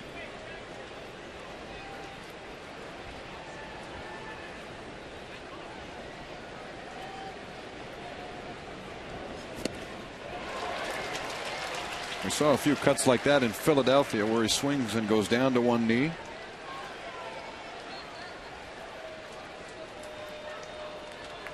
Trying to hit another one up in the 5th deck.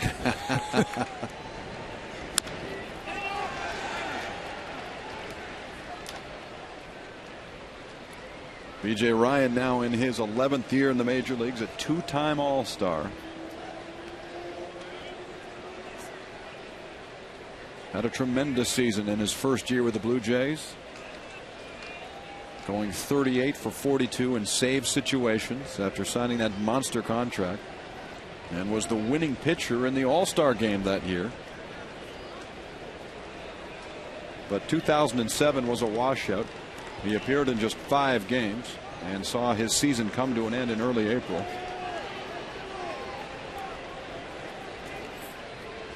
Came back in fine form for last season, saving 32.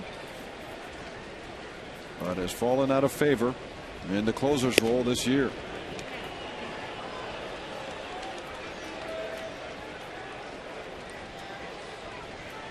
You can tell that just by the situation here. Here's Ryan pitching in a 9-0 game in the 6th inning.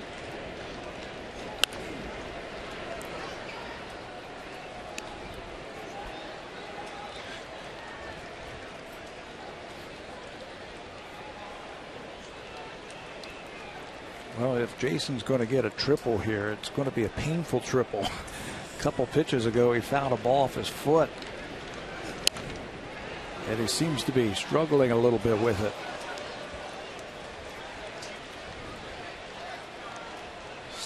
Still feels it.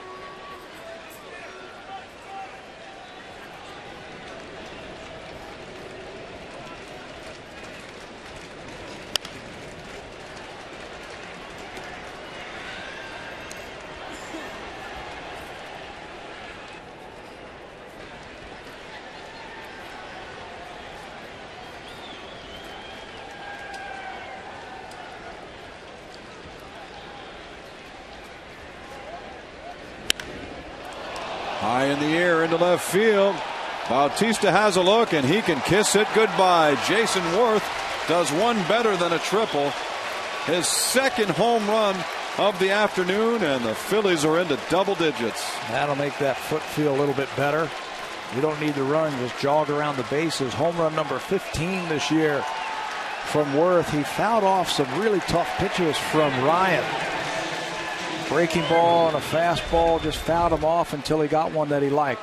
Something down. It looked like an off-speed pitch down into the wheelhouse of Werth, and he is in some kind of groove right now. 4 hits, 3 of them for extra bases. And an incredible 8 home runs against the Blue Jays over 2 seasons.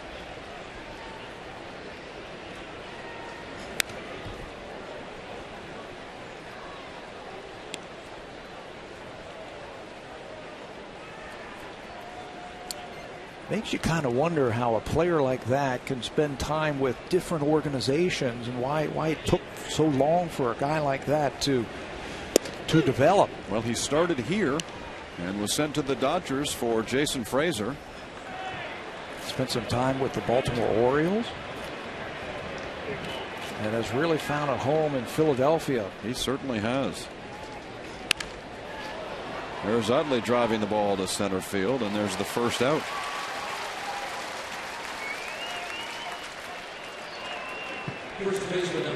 So Werth has provided the power, while Ryan Howard, who strolls to the plate, has provided hits as well. A couple of singles and an RBI for the Phillies, who lead it 10-0.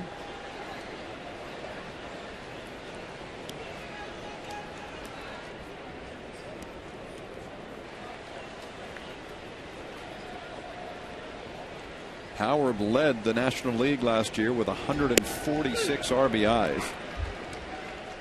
But over the course of the year only hit .251, and that's the 3rd lowest batting average all time for an RBI champion.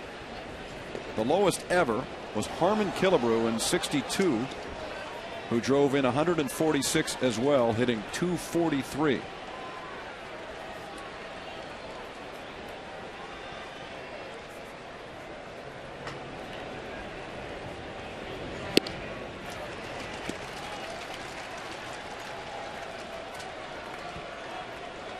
One ball and 2 strikes.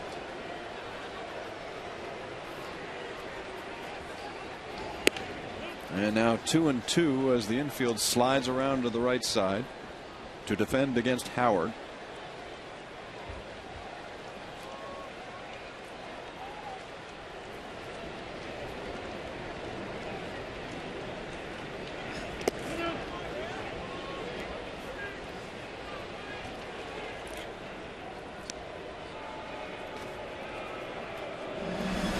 Interleague, we were talking about it earlier. Look at that. They got swept down in Atlanta. They got swept here by Florida. So they go to Philadelphia and sweep. They lost the first 2 in Washington. Won the first 2 here against Cincinnati. It's been like a season of sweeps, it seems like.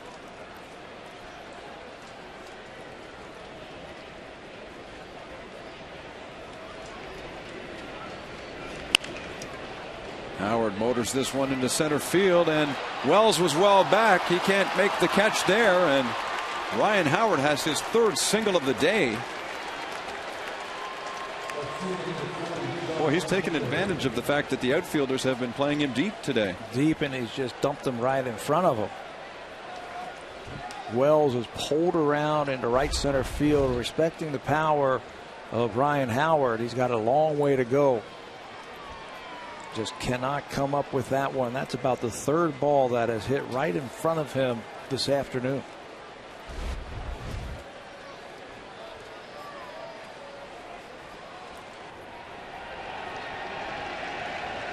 There's John Mayberry Jr.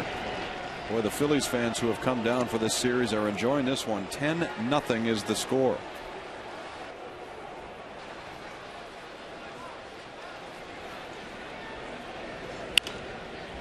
And Pat, the Renaissance Hotel, also known as the Sky Dome Hotel, is just packed today. They've got a ton of people in the rooms hanging over center field, looking out on to the playing surface. And a lot of them are Phillies fans. Lots and lots of Philly fans. After the game last night, I was in the lobby there, and they were everywhere.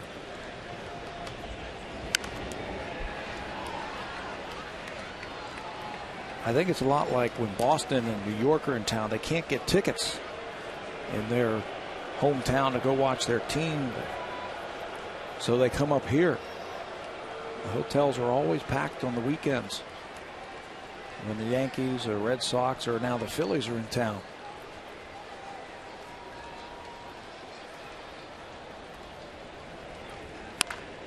Grounded to third, picked up by McDonald. He goes to Hill at second, over to first, and they get the double play. But Jason Werth does it again, his second home run of the afternoon. Makes it a 10-0 Philadelphia lead. You're watching Blue Jays baseball on Rogers Sportsnet.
Brought to you by Home Hardware and Home Hardware Building Center. Homeowners helping homeowners.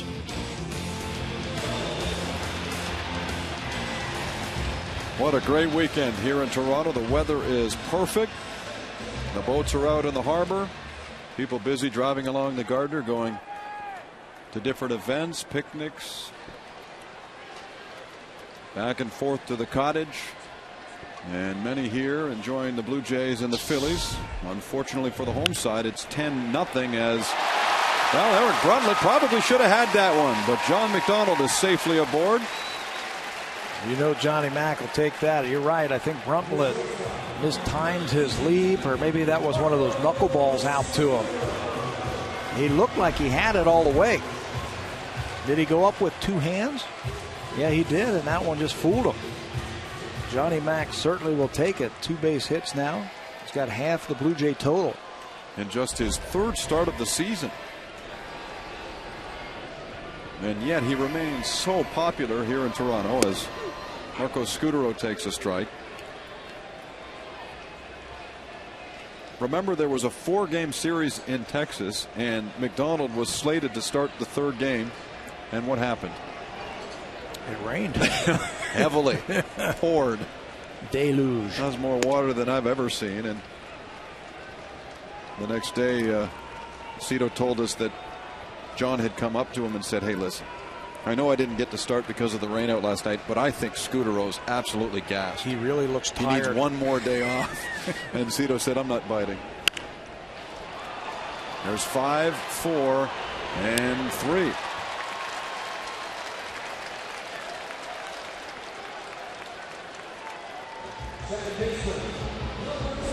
Pretty double play turned by the Phillies infield. Feliz with those nice soft hands. Good throw over to Utley, who's got a good strong arm at second base. Finishes around the horn with that double play. Boy, they just can't get anything going. They get the single by McDonald. Promptly hit right into the double play. I like this Jay Happ. He's big, he's tall, he throws hard, and he's throwing strikes. Watching some of his last few outings, there were some concerns about his pitch count because he was a little wild. 10 hits in 6 innings in his last start. He considered that a progress compared to his prior 2 starts, where he gave up 9 runs in 11 innings, saying that he was just missing up in the strike zone. But today he's really been in total control. At his last 4 starts, he has walked a total of 16 batters, and yet he really hasn't even come close to walking anybody today. I think the 4 runs that the Phillies got him in the first inning really took a lot of pressure off of him. Said, okay, hey, I can just pound that strike zone now. He's got a nice fluid motion. The ball really comes out of his hand nice. And he's got a very good curveball. It can really be top drawer when he's throwing it for strikes. Happ on the 2-2 to Hill. And it's a full count on Aaron. Nobody on, 2 out, 6th inning.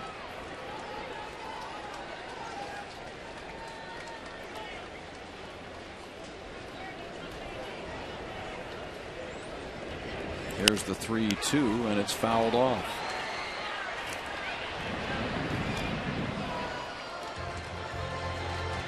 Happ was born in Spring Valley, Illinois, and is a graduate of Northwestern University, where he majored in history. I think he'll eventually be a strikeout pitcher in the big leagues. He had 151 strikeouts last year in 135 minor league innings, and he's getting that total up since coming up here. That ball ripped to the corner, base hit for Hill. Mayberry picks it up and brings it in, as Hill has his first hit of the game, a double with 2 out. That'll extend Aaron Hill's hit streak to 8 games. Another extra base hit for Aaron. 3-2. They got to challenge him with a fastball with a 10-run lead, and Hill knows it. Rips that ball into the corner for extra bases.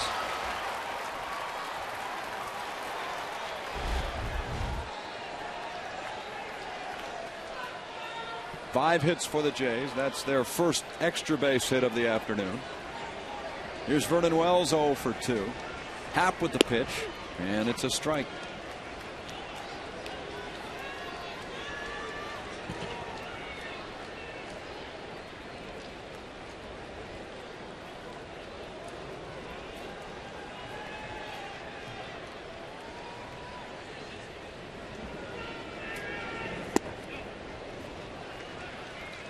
Every time he came to the plate in last night's game, Vernon had a Michael Jackson tune playing as he approached the batter's box to honor the King of Pop, who passed away. Standing up there with a 1-1. Happ deals, it's fouled away.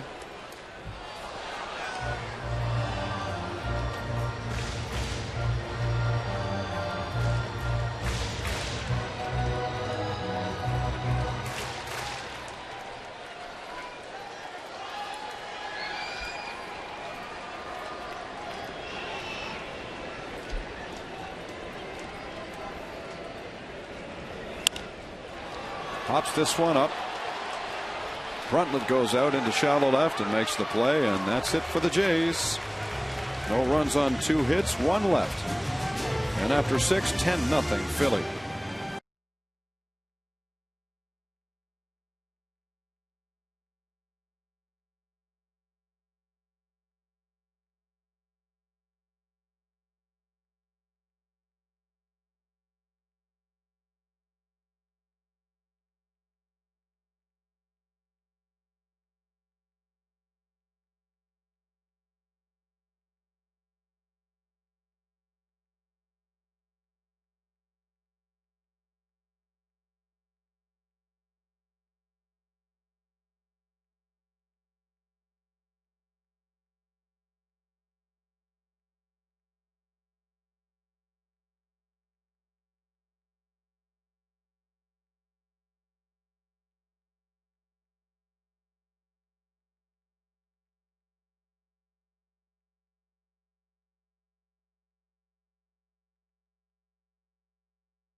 St. Louis, the Midsummer Classic, hopefully will provide us with some Blue Jay memories. We'll have to really exercise our right to vote, though. Log on to BlueJays.com and vote for your favorite Jay and try and get them into the All-Star game. Voting ends on Thursday at noon, so keep that in mind. BlueJays.com is your source to vote as Brandon League becomes the 3rd reliever of the afternoon for the Blue Jays. Looks like Cito's going to piece it together by everybody gets an inning to finish this one out. League takes over, and some other defensive changes. Russ Adams into the game for Vernon Wells.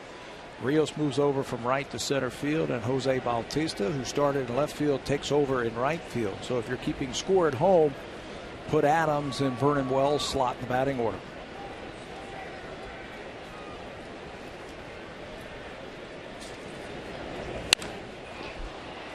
Base hit to left field.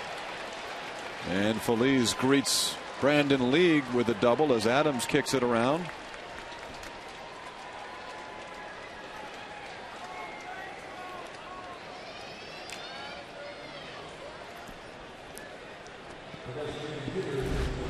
When Brandon is throwing well, he's got that splitter going down. And that time it was up into the corner. Russ Adams, nothing like coming off the bench and you get the first ball hit right at you. Tries to barehand it, fumbles it a little bit, but he wasn't going to get Feliz anytime soon at second base. A leadoff double for the Phils. Here's Chris Coast now, and he takes a strike from League. The bottom of the lineup of the Phillies have been pretty productive here today. Tremendous. Feliz is now 2 for 4. Coast has a couple of hits. Now he hasn't hit the ball that hard, but he has 2 hits and an RBI. Bruntlett has an RBI, a couple of hits for Ruiz, the number 9 hitter, with an RBI.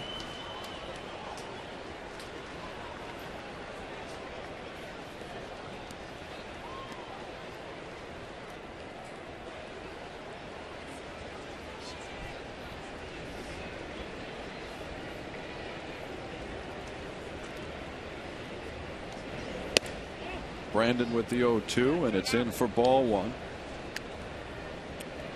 This series ends tomorrow, and we'll have the broadcast at 1 Eastern Time, 10 a.m. Pacific. Brian Tallett is now 5-4. He takes the hill for the Blue Jays and faces Jamie Moyer, 5-6, with a 5.97 ERA. Ball 2. That'll be fun to watch the old master working. tomorrow, Jamie Moyer. He wasn't much of a master the last time the Blue Jays faced him. That was a week ago Wednesday. Moyer went 6 innings and gave up 6 runs on 10 hits, including a pair of home runs. Rod Barajas hit one, and Aaron Hill hit his 15th of the year to knock Moyer from the ball game.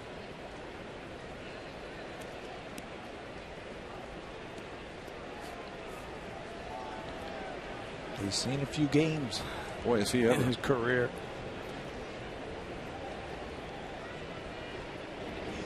His 21st year in the big leagues. That ball gets away from Chavez. No chance to get the runner. Phillies moves up. It'll be a wild pitch on Brandon Lee.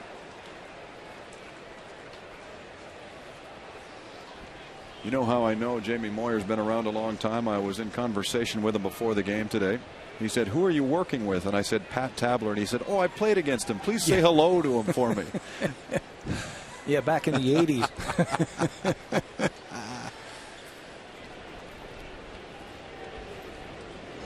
There's a 3-2, grounded to third. McDonald looks back Ruiz and throws out Coast at first. Excuse me. That is Phillies. One of the constants that the Blue Jays have had all season long is they've caught the ball. If it's Scott Rowland or Johnny Mack, they have played great defense over at third base. Johnny Mack catches the ball, looks Phillies back, and then throws a strike over to first.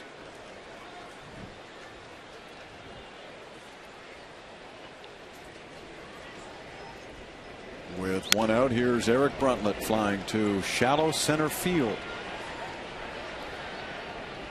And Phillies has no opportunity to break for home there. And with that, we bring in Sam Cosentino. Well, Jamie, the play by John McDonald to hold the runner at third and go over to first base. I asked Cito Gaston before the game with Scott Rowland playing the way he is, both defensively and with that long hit streak going, if it was tough for him to take him out of the lineup today. He said, no, it was an easy decision because I want to look at the big picture. I want to give Scott some rest, a guy who's been injured over the course of his career, but give him a little rest here, day game after a night game, and get him rolling again tomorrow. Better to give him a break than exhaust him and see him go into a slump. Cito's been consistent with that move. Yes, he has. All season long, and it's obviously the right move. Look at the numbers that Scott's putting up. Having a wonderful year, having hit safely in 15. He's batting .329.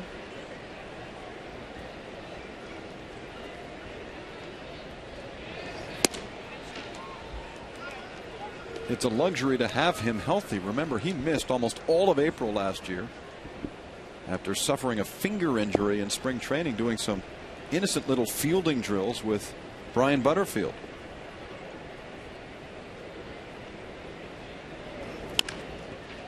Chop to McDonald. He waits for the ball and then throws to first to get Ruiz. And after a leadoff double by Phillies, the Phillies are unable to cash him. It's still 10-0 though for the visitors.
Motors.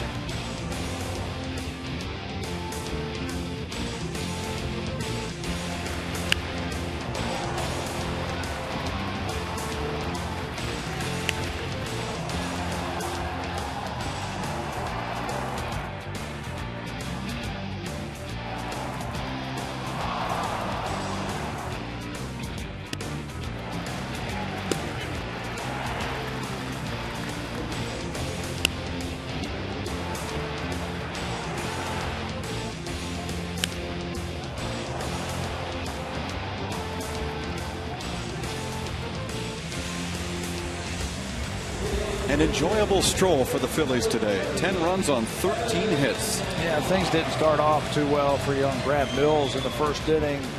Touched up for 4 runs, but in the middle innings did a lot better. Ended up with 7 strikeouts, which is a career high, but the Phillies brought their hitting shoes today and the power's back in their swings. A couple of home runs for Jason Werth. And a solid afternoon by their left-handed starter, Jay Happ, as he faces Millar, Lind, and Rios to begin the bottom of the 7th inning.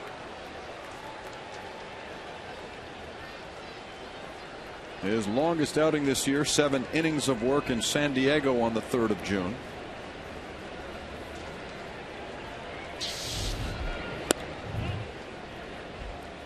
We were talking at the beginning of the game that pitch counts can be a concern with Jay Happ, but not this afternoon. Very economical as he works into the 7th inning. Just 77 pitches thrown to this point, as he gets a 1-ball and 2-strike count on Kevin Millar.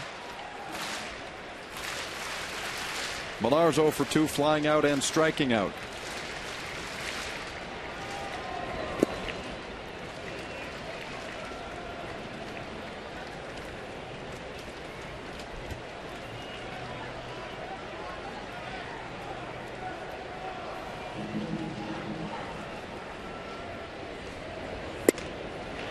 And there's a weak swing. Well, that one seriously confounded Kevin Millar. Yeah, he was looking for the local, and he got the express. Emergency hack. Fastball right by him. Millar totally fooled. Looking for some kind of off-speed pitch, and Happ crossed him up and threw him a heater. Strikeout number 3 on the afternoon for Jay Happ. Lynn pops it up down the line. Mayberry comes over.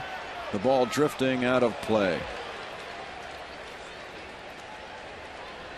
Happ was drafted in 2002 by the Phillies in the 3rd round. 2004, and then broke into professional baseball in 2004 with the Batavia Muck Dogs. How about that for a nickname? The Batavia Muck Dogs of the A-level New York Penn League.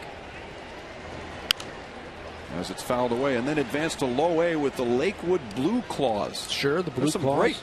Great nicknames. Carolina League down there, the Lakewood. Yeah. Played in that New York Penn League. Batavia is a great town. Oh, wonderful. Great baseball town. It's only about I want to say a 2-hour drive from here. They've had minor league baseball in the New York Penn League forever. Who did you play with in that league? Oneonta, New York. I don't even know if they still have a team there. It didn't take Jay Happ very long to get to the big leagues. We talked about that Batavia. That was 2004, and he showed up with the Phillies for the first time in 2007. Just got into one game, actually made a start for him. Through 4 innings, went back down to AAA last year. Had a very good year. Swing and a miss. He gets the strikeout of Lind. Let's bring Sam Cosentino into the conversation. Well, Pat, Jamie, Pat, you really touched on it. The pitch count down for Jay Happ. And I think the thing that we touched on at the top of the broadcast is that Blue Jays hitters have been giving themselves more opportunities than the Phillies hitters in the first 4 games of the series. Walking 24 times, 6 of those walks having come around to score over the first 4 games. The Blue Jays still looking for their first walk of the game. As a result, the pitch count way down for Happ. And center fielder Alex Rios steps in. 1-0.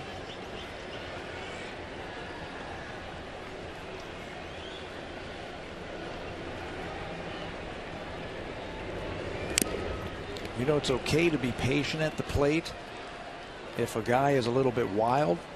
We saw that in that Cincinnati series. Their pitchers were not very good in that series. But when a guy is pumping strikes, you got to be ready as soon as you stand into that batter's box. Popped up back of second. Out goes Utley, and out go the Blue Jays quickly in the 7th inning. 10-0 Philadelphia. You're watching Blue Jays baseball on Rogers Sportsnet.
by Home Hardware and Home Hardware Building Center. Homeowners helping homeowners. Hey, give me back that cracker. What's that dog doing? Staying cool. Yep.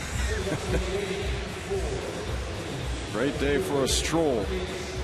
And that's what the Phillies have been doing. A 10-0 lead.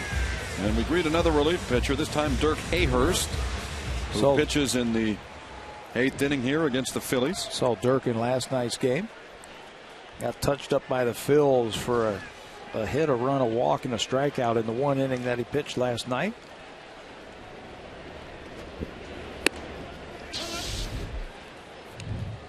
He got Ryan Howard to strike out to end the ball game and hand Ricky Romero his 5th win of the year.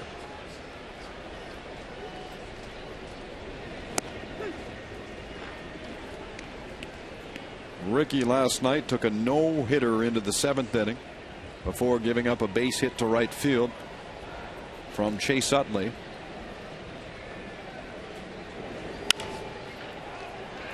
I was reading about some of his quotes in the newspaper today, and he sort of volunteered to reporters last night saying, don't think that a pitcher doesn't know they have a no-hitter going.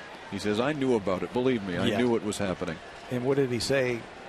If other pitchers say they don't, they're lying. They're lying. Right. There's a liner over the head of Aaron Hill, and Victorino hustles to first with a single. Well, the play of the game, the at-home play of the game, is presented by Burger King, home of the Whopper. And guess who it is? Yeah, this is easy. First inning. We haven't seen one of these in 5 seasons here at Rogers Center. Way upstairs, up in the upper tank for Jason Werth. He gets the Phillies off to a good start here. You can visit BlueJays.com to register for a chance to win prizes with the Burger King Super Fan Contest. As Hayhurst opens with a strike.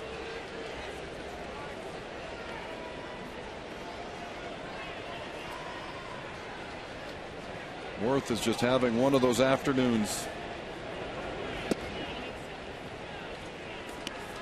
He's got 4 base hits, looking for number 5, and he has done that before in his career. One other time in August of '07 against the San Diego Padres. He's got a single, a double, and 2 home runs today. The 1-1 pitch. He holds off, 2-1.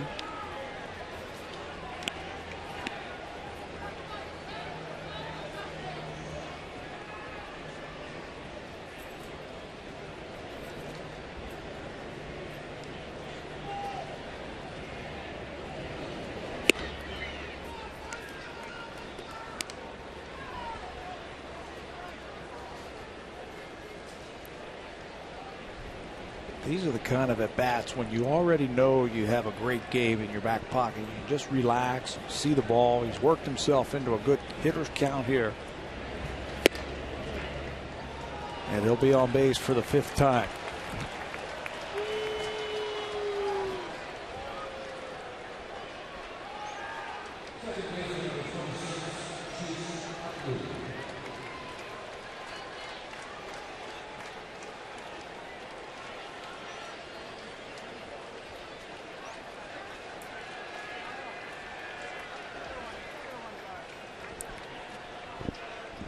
Doesn't get any easier after walking.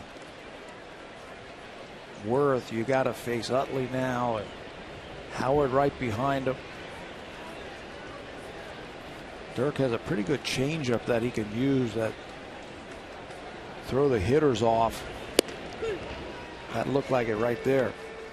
Get one of those. Maybe you can get one of these guys to roll over on it and get that double play. Ryan Howard looms. Looks like he's swinging a rebar down there. Didn't Frank Thomas used to swing one of those when he was here? Yep. There's that ground ball, but it rolls slowly to Hill. He's only got 1 play, and that's to first.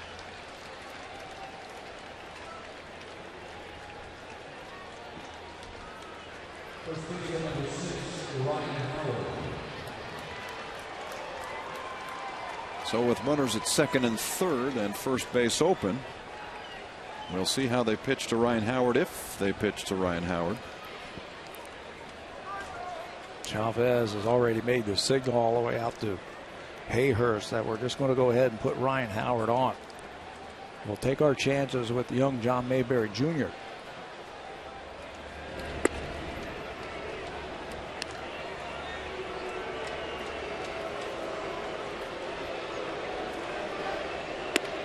Fans are booing here. They want to see Howard hit.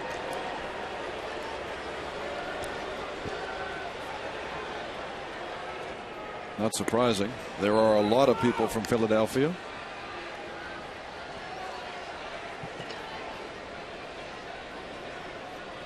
And he's got the capability of putting it in the 500 level here at Rogers Center too.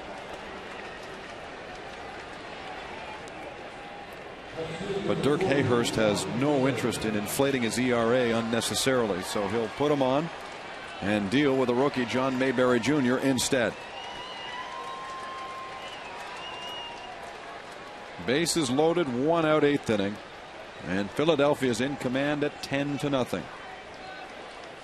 Here's Mayberry Jr., who was 0 for 3, striking out twice, grounding into a double play. He was hit by a pitch and scored in the 5th. Strike 1 from Dirk.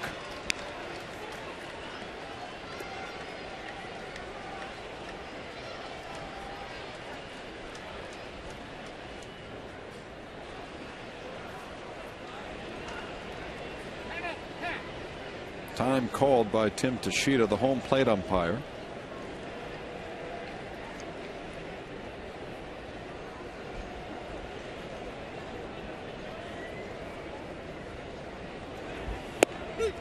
Strike 2.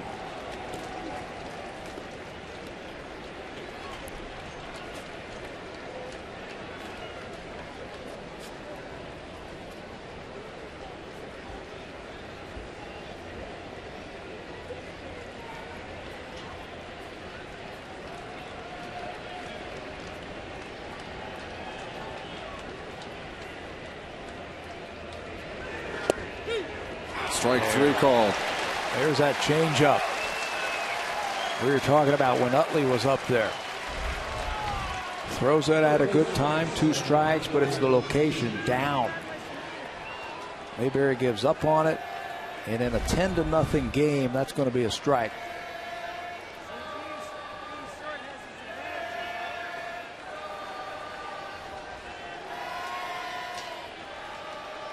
Hayhurst staring in at Chavez as Pedro Feliz is now the batter. 2 for 4. He's got a home run and a double. You've got Ryan Howard at first, Jason Werth at second, Shane Victorino leading off third. Bases loaded, 2 gone, and Feliz at 1-0. And a strike thrown by Hayhurst.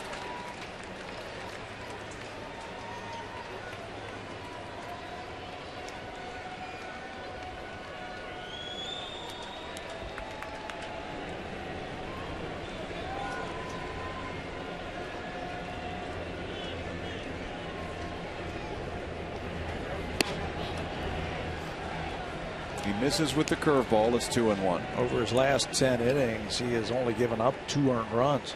Has Dirk Hayhurst, both of them against the Phillies. So he wants to slam it right here. Stop that string. They've scored runs off of him his last 2 times he's faced them. Line shot foul. One of those was a home run by the man he just struck out, John Mayberry Jr. back in Philadelphia. The Phillies are cruising toward their first victory against the Jays this season.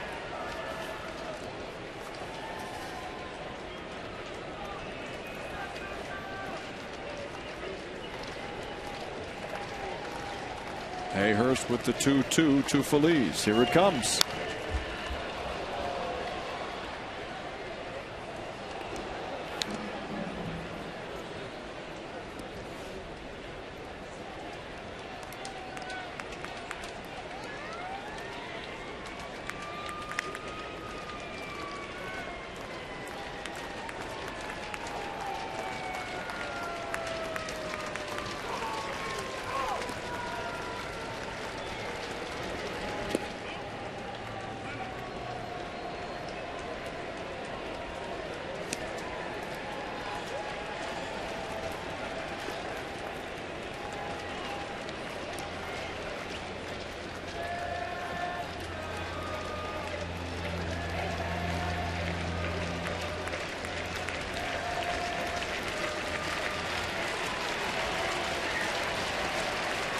Here's the payoff. Popped up. Chavez shields his eyes and makes the catch. Hayhurst gets out of it. He loaded up the bases but does not give up a run. Still, the Phillies are in command at 10-0.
Log on to BlueJays.com for your chance to win an all-expense-paid trip to see the Jays in comfort. TD Canada Trust, putting you in the comfort zone.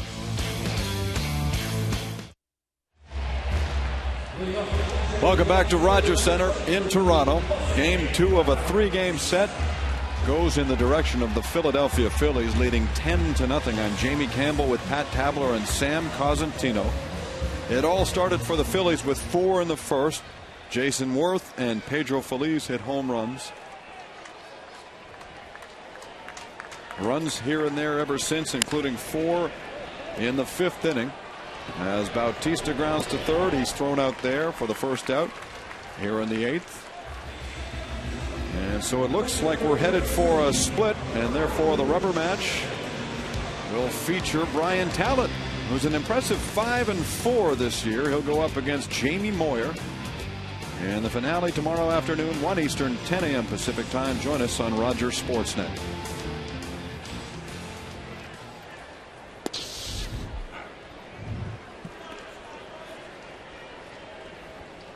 New third baseman now for the Phillies is Greg Dobbs. As he replaces Feliz, Raul Chavez, the catcher, is up at the plate. And Jay Happ is having himself quite a game.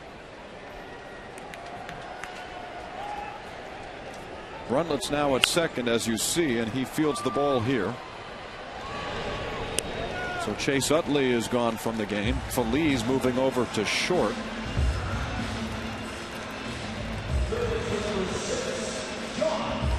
Jay Happ is working on a gem.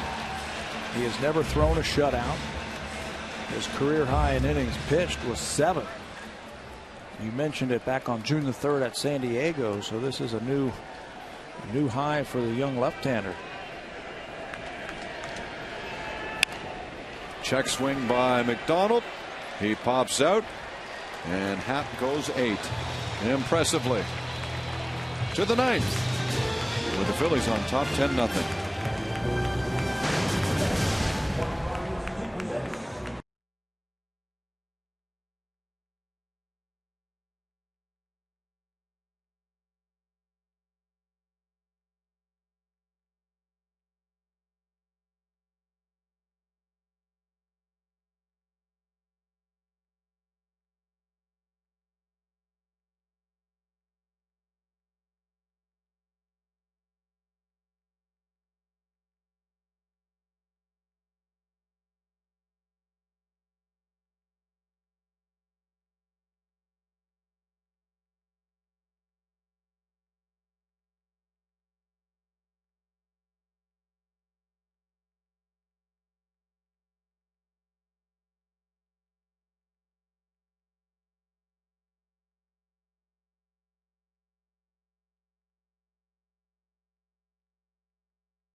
He's only used 93 pitches through 8 innings so far.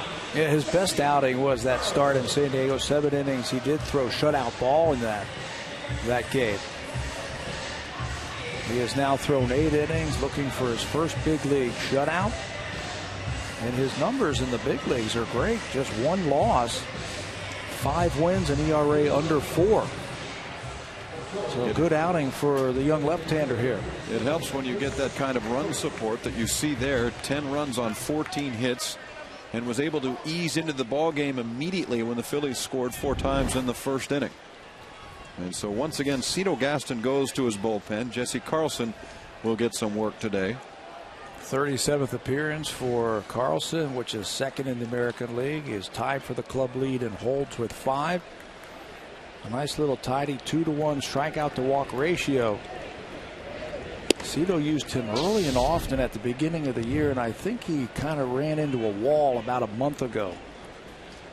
His fastball didn't have a whole lot of life on it. His breaking ball didn't have a lot of life on it. He took about 4 or 5 days off. They didn't pitch him. And his last couple of outings, it looks like the Carlson that we have seen last year and the beginning part of this year. Slider's got a little bit more break on it, a little bit more depth, throwing a little bit harder.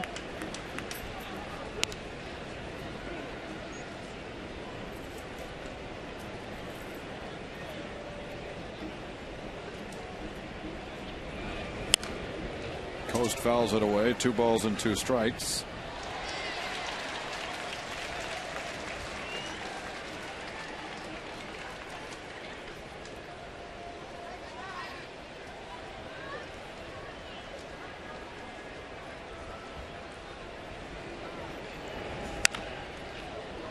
And this ball is a souvenir as well. Jesse pitched a couple of days ago against Cincinnati, threw an inning, and thought the whole key in that inning is he had a couple of strikeouts.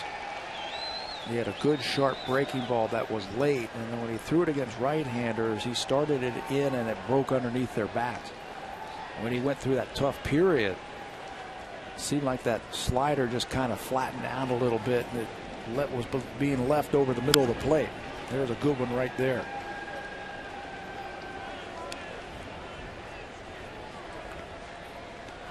In Brad Mills' first big league start on the 18th in Philadelphia, Carlson came in with the Jays trailing 5-4 in the 6th and promptly struck out Jimmy Rollins, Shane Victorino, and Chase Utley to keep it close, allowing the Blue Jays to go on to an 8-7 victory. So he was a critical component in that sweep of the Phillies. That's about when he started to get life back on his fastball and on his slider. There's a good one up and away to Coast.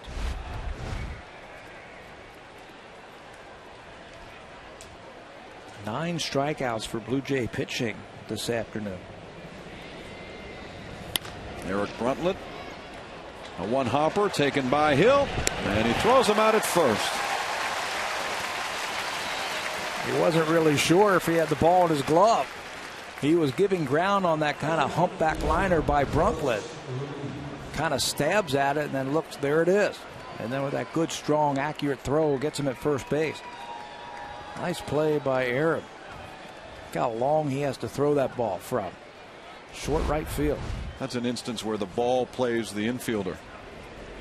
Yeah, he's still good enough and quick enough hands to make a good play. 2 down now for Ruiz, the catcher.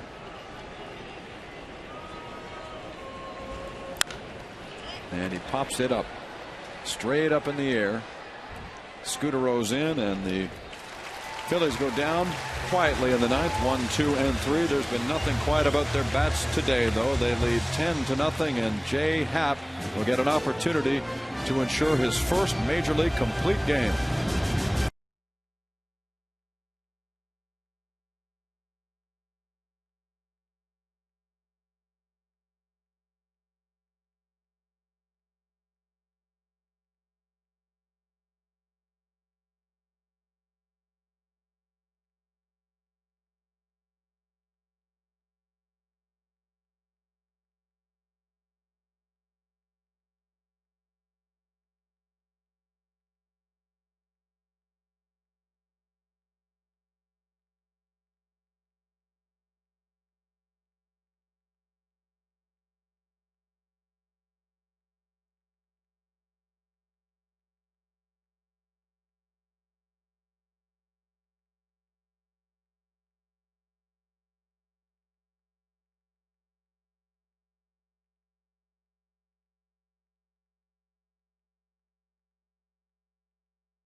Coming up a little later on Sportsnet Connected with Jim Lang and Ivanka Osmak. The NHL draft continues in Montreal, and they'll be providing highlights from across the major leagues. So that comes your way on 2 channels, Sportsnet Ontario and Sportsnet West at 6 Eastern.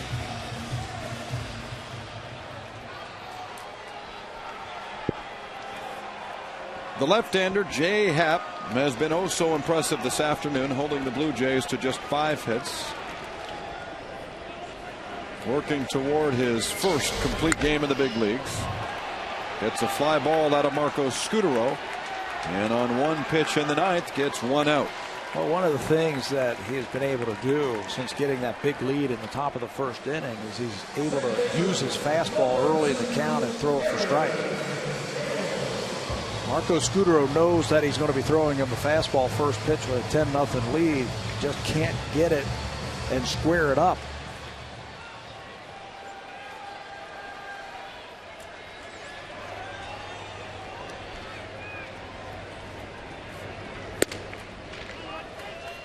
Here's Aaron Hill, who is 1 for 3 and has the lone extra base hit for the Jays.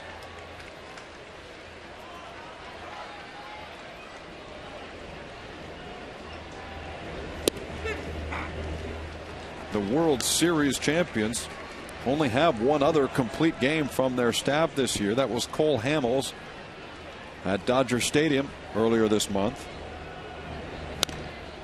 The Blue Jays, by comparison, have 4 of them. Roy Halladay has 3, and Scott Richmond has 1. Halladay will be back in the rotation on Monday when he faces the Tampa Bay Rays. So here's Happ with a 1-2, and it's grounded to third.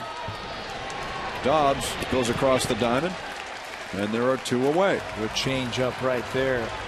Happ was the minor league pitcher of the year last year in the Phillies organization. Finished second in the national or in the international league in strikeouts with those 151.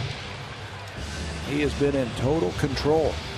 This is just the 4th time this year he has thrown at least 6 innings.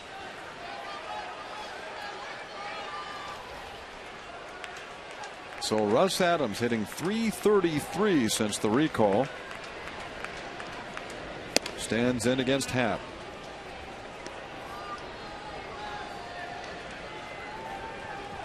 Russ has 4 singles in 12 at-bats.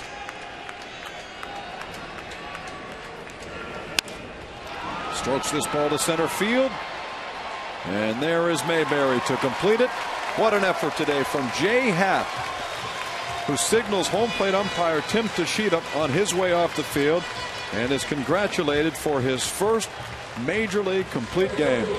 And it happens to be a shutout, giving up just 5 scratch hits. Total command from the beginning of the game. Well, Jason Werth had himself a game, and they'll do it again tomorrow afternoon. Join us at 1 Eastern. For Pat Tabler, Sam Cosentino, and Scott Carson, I'm Jamie Campbell. Good afternoon from Toronto.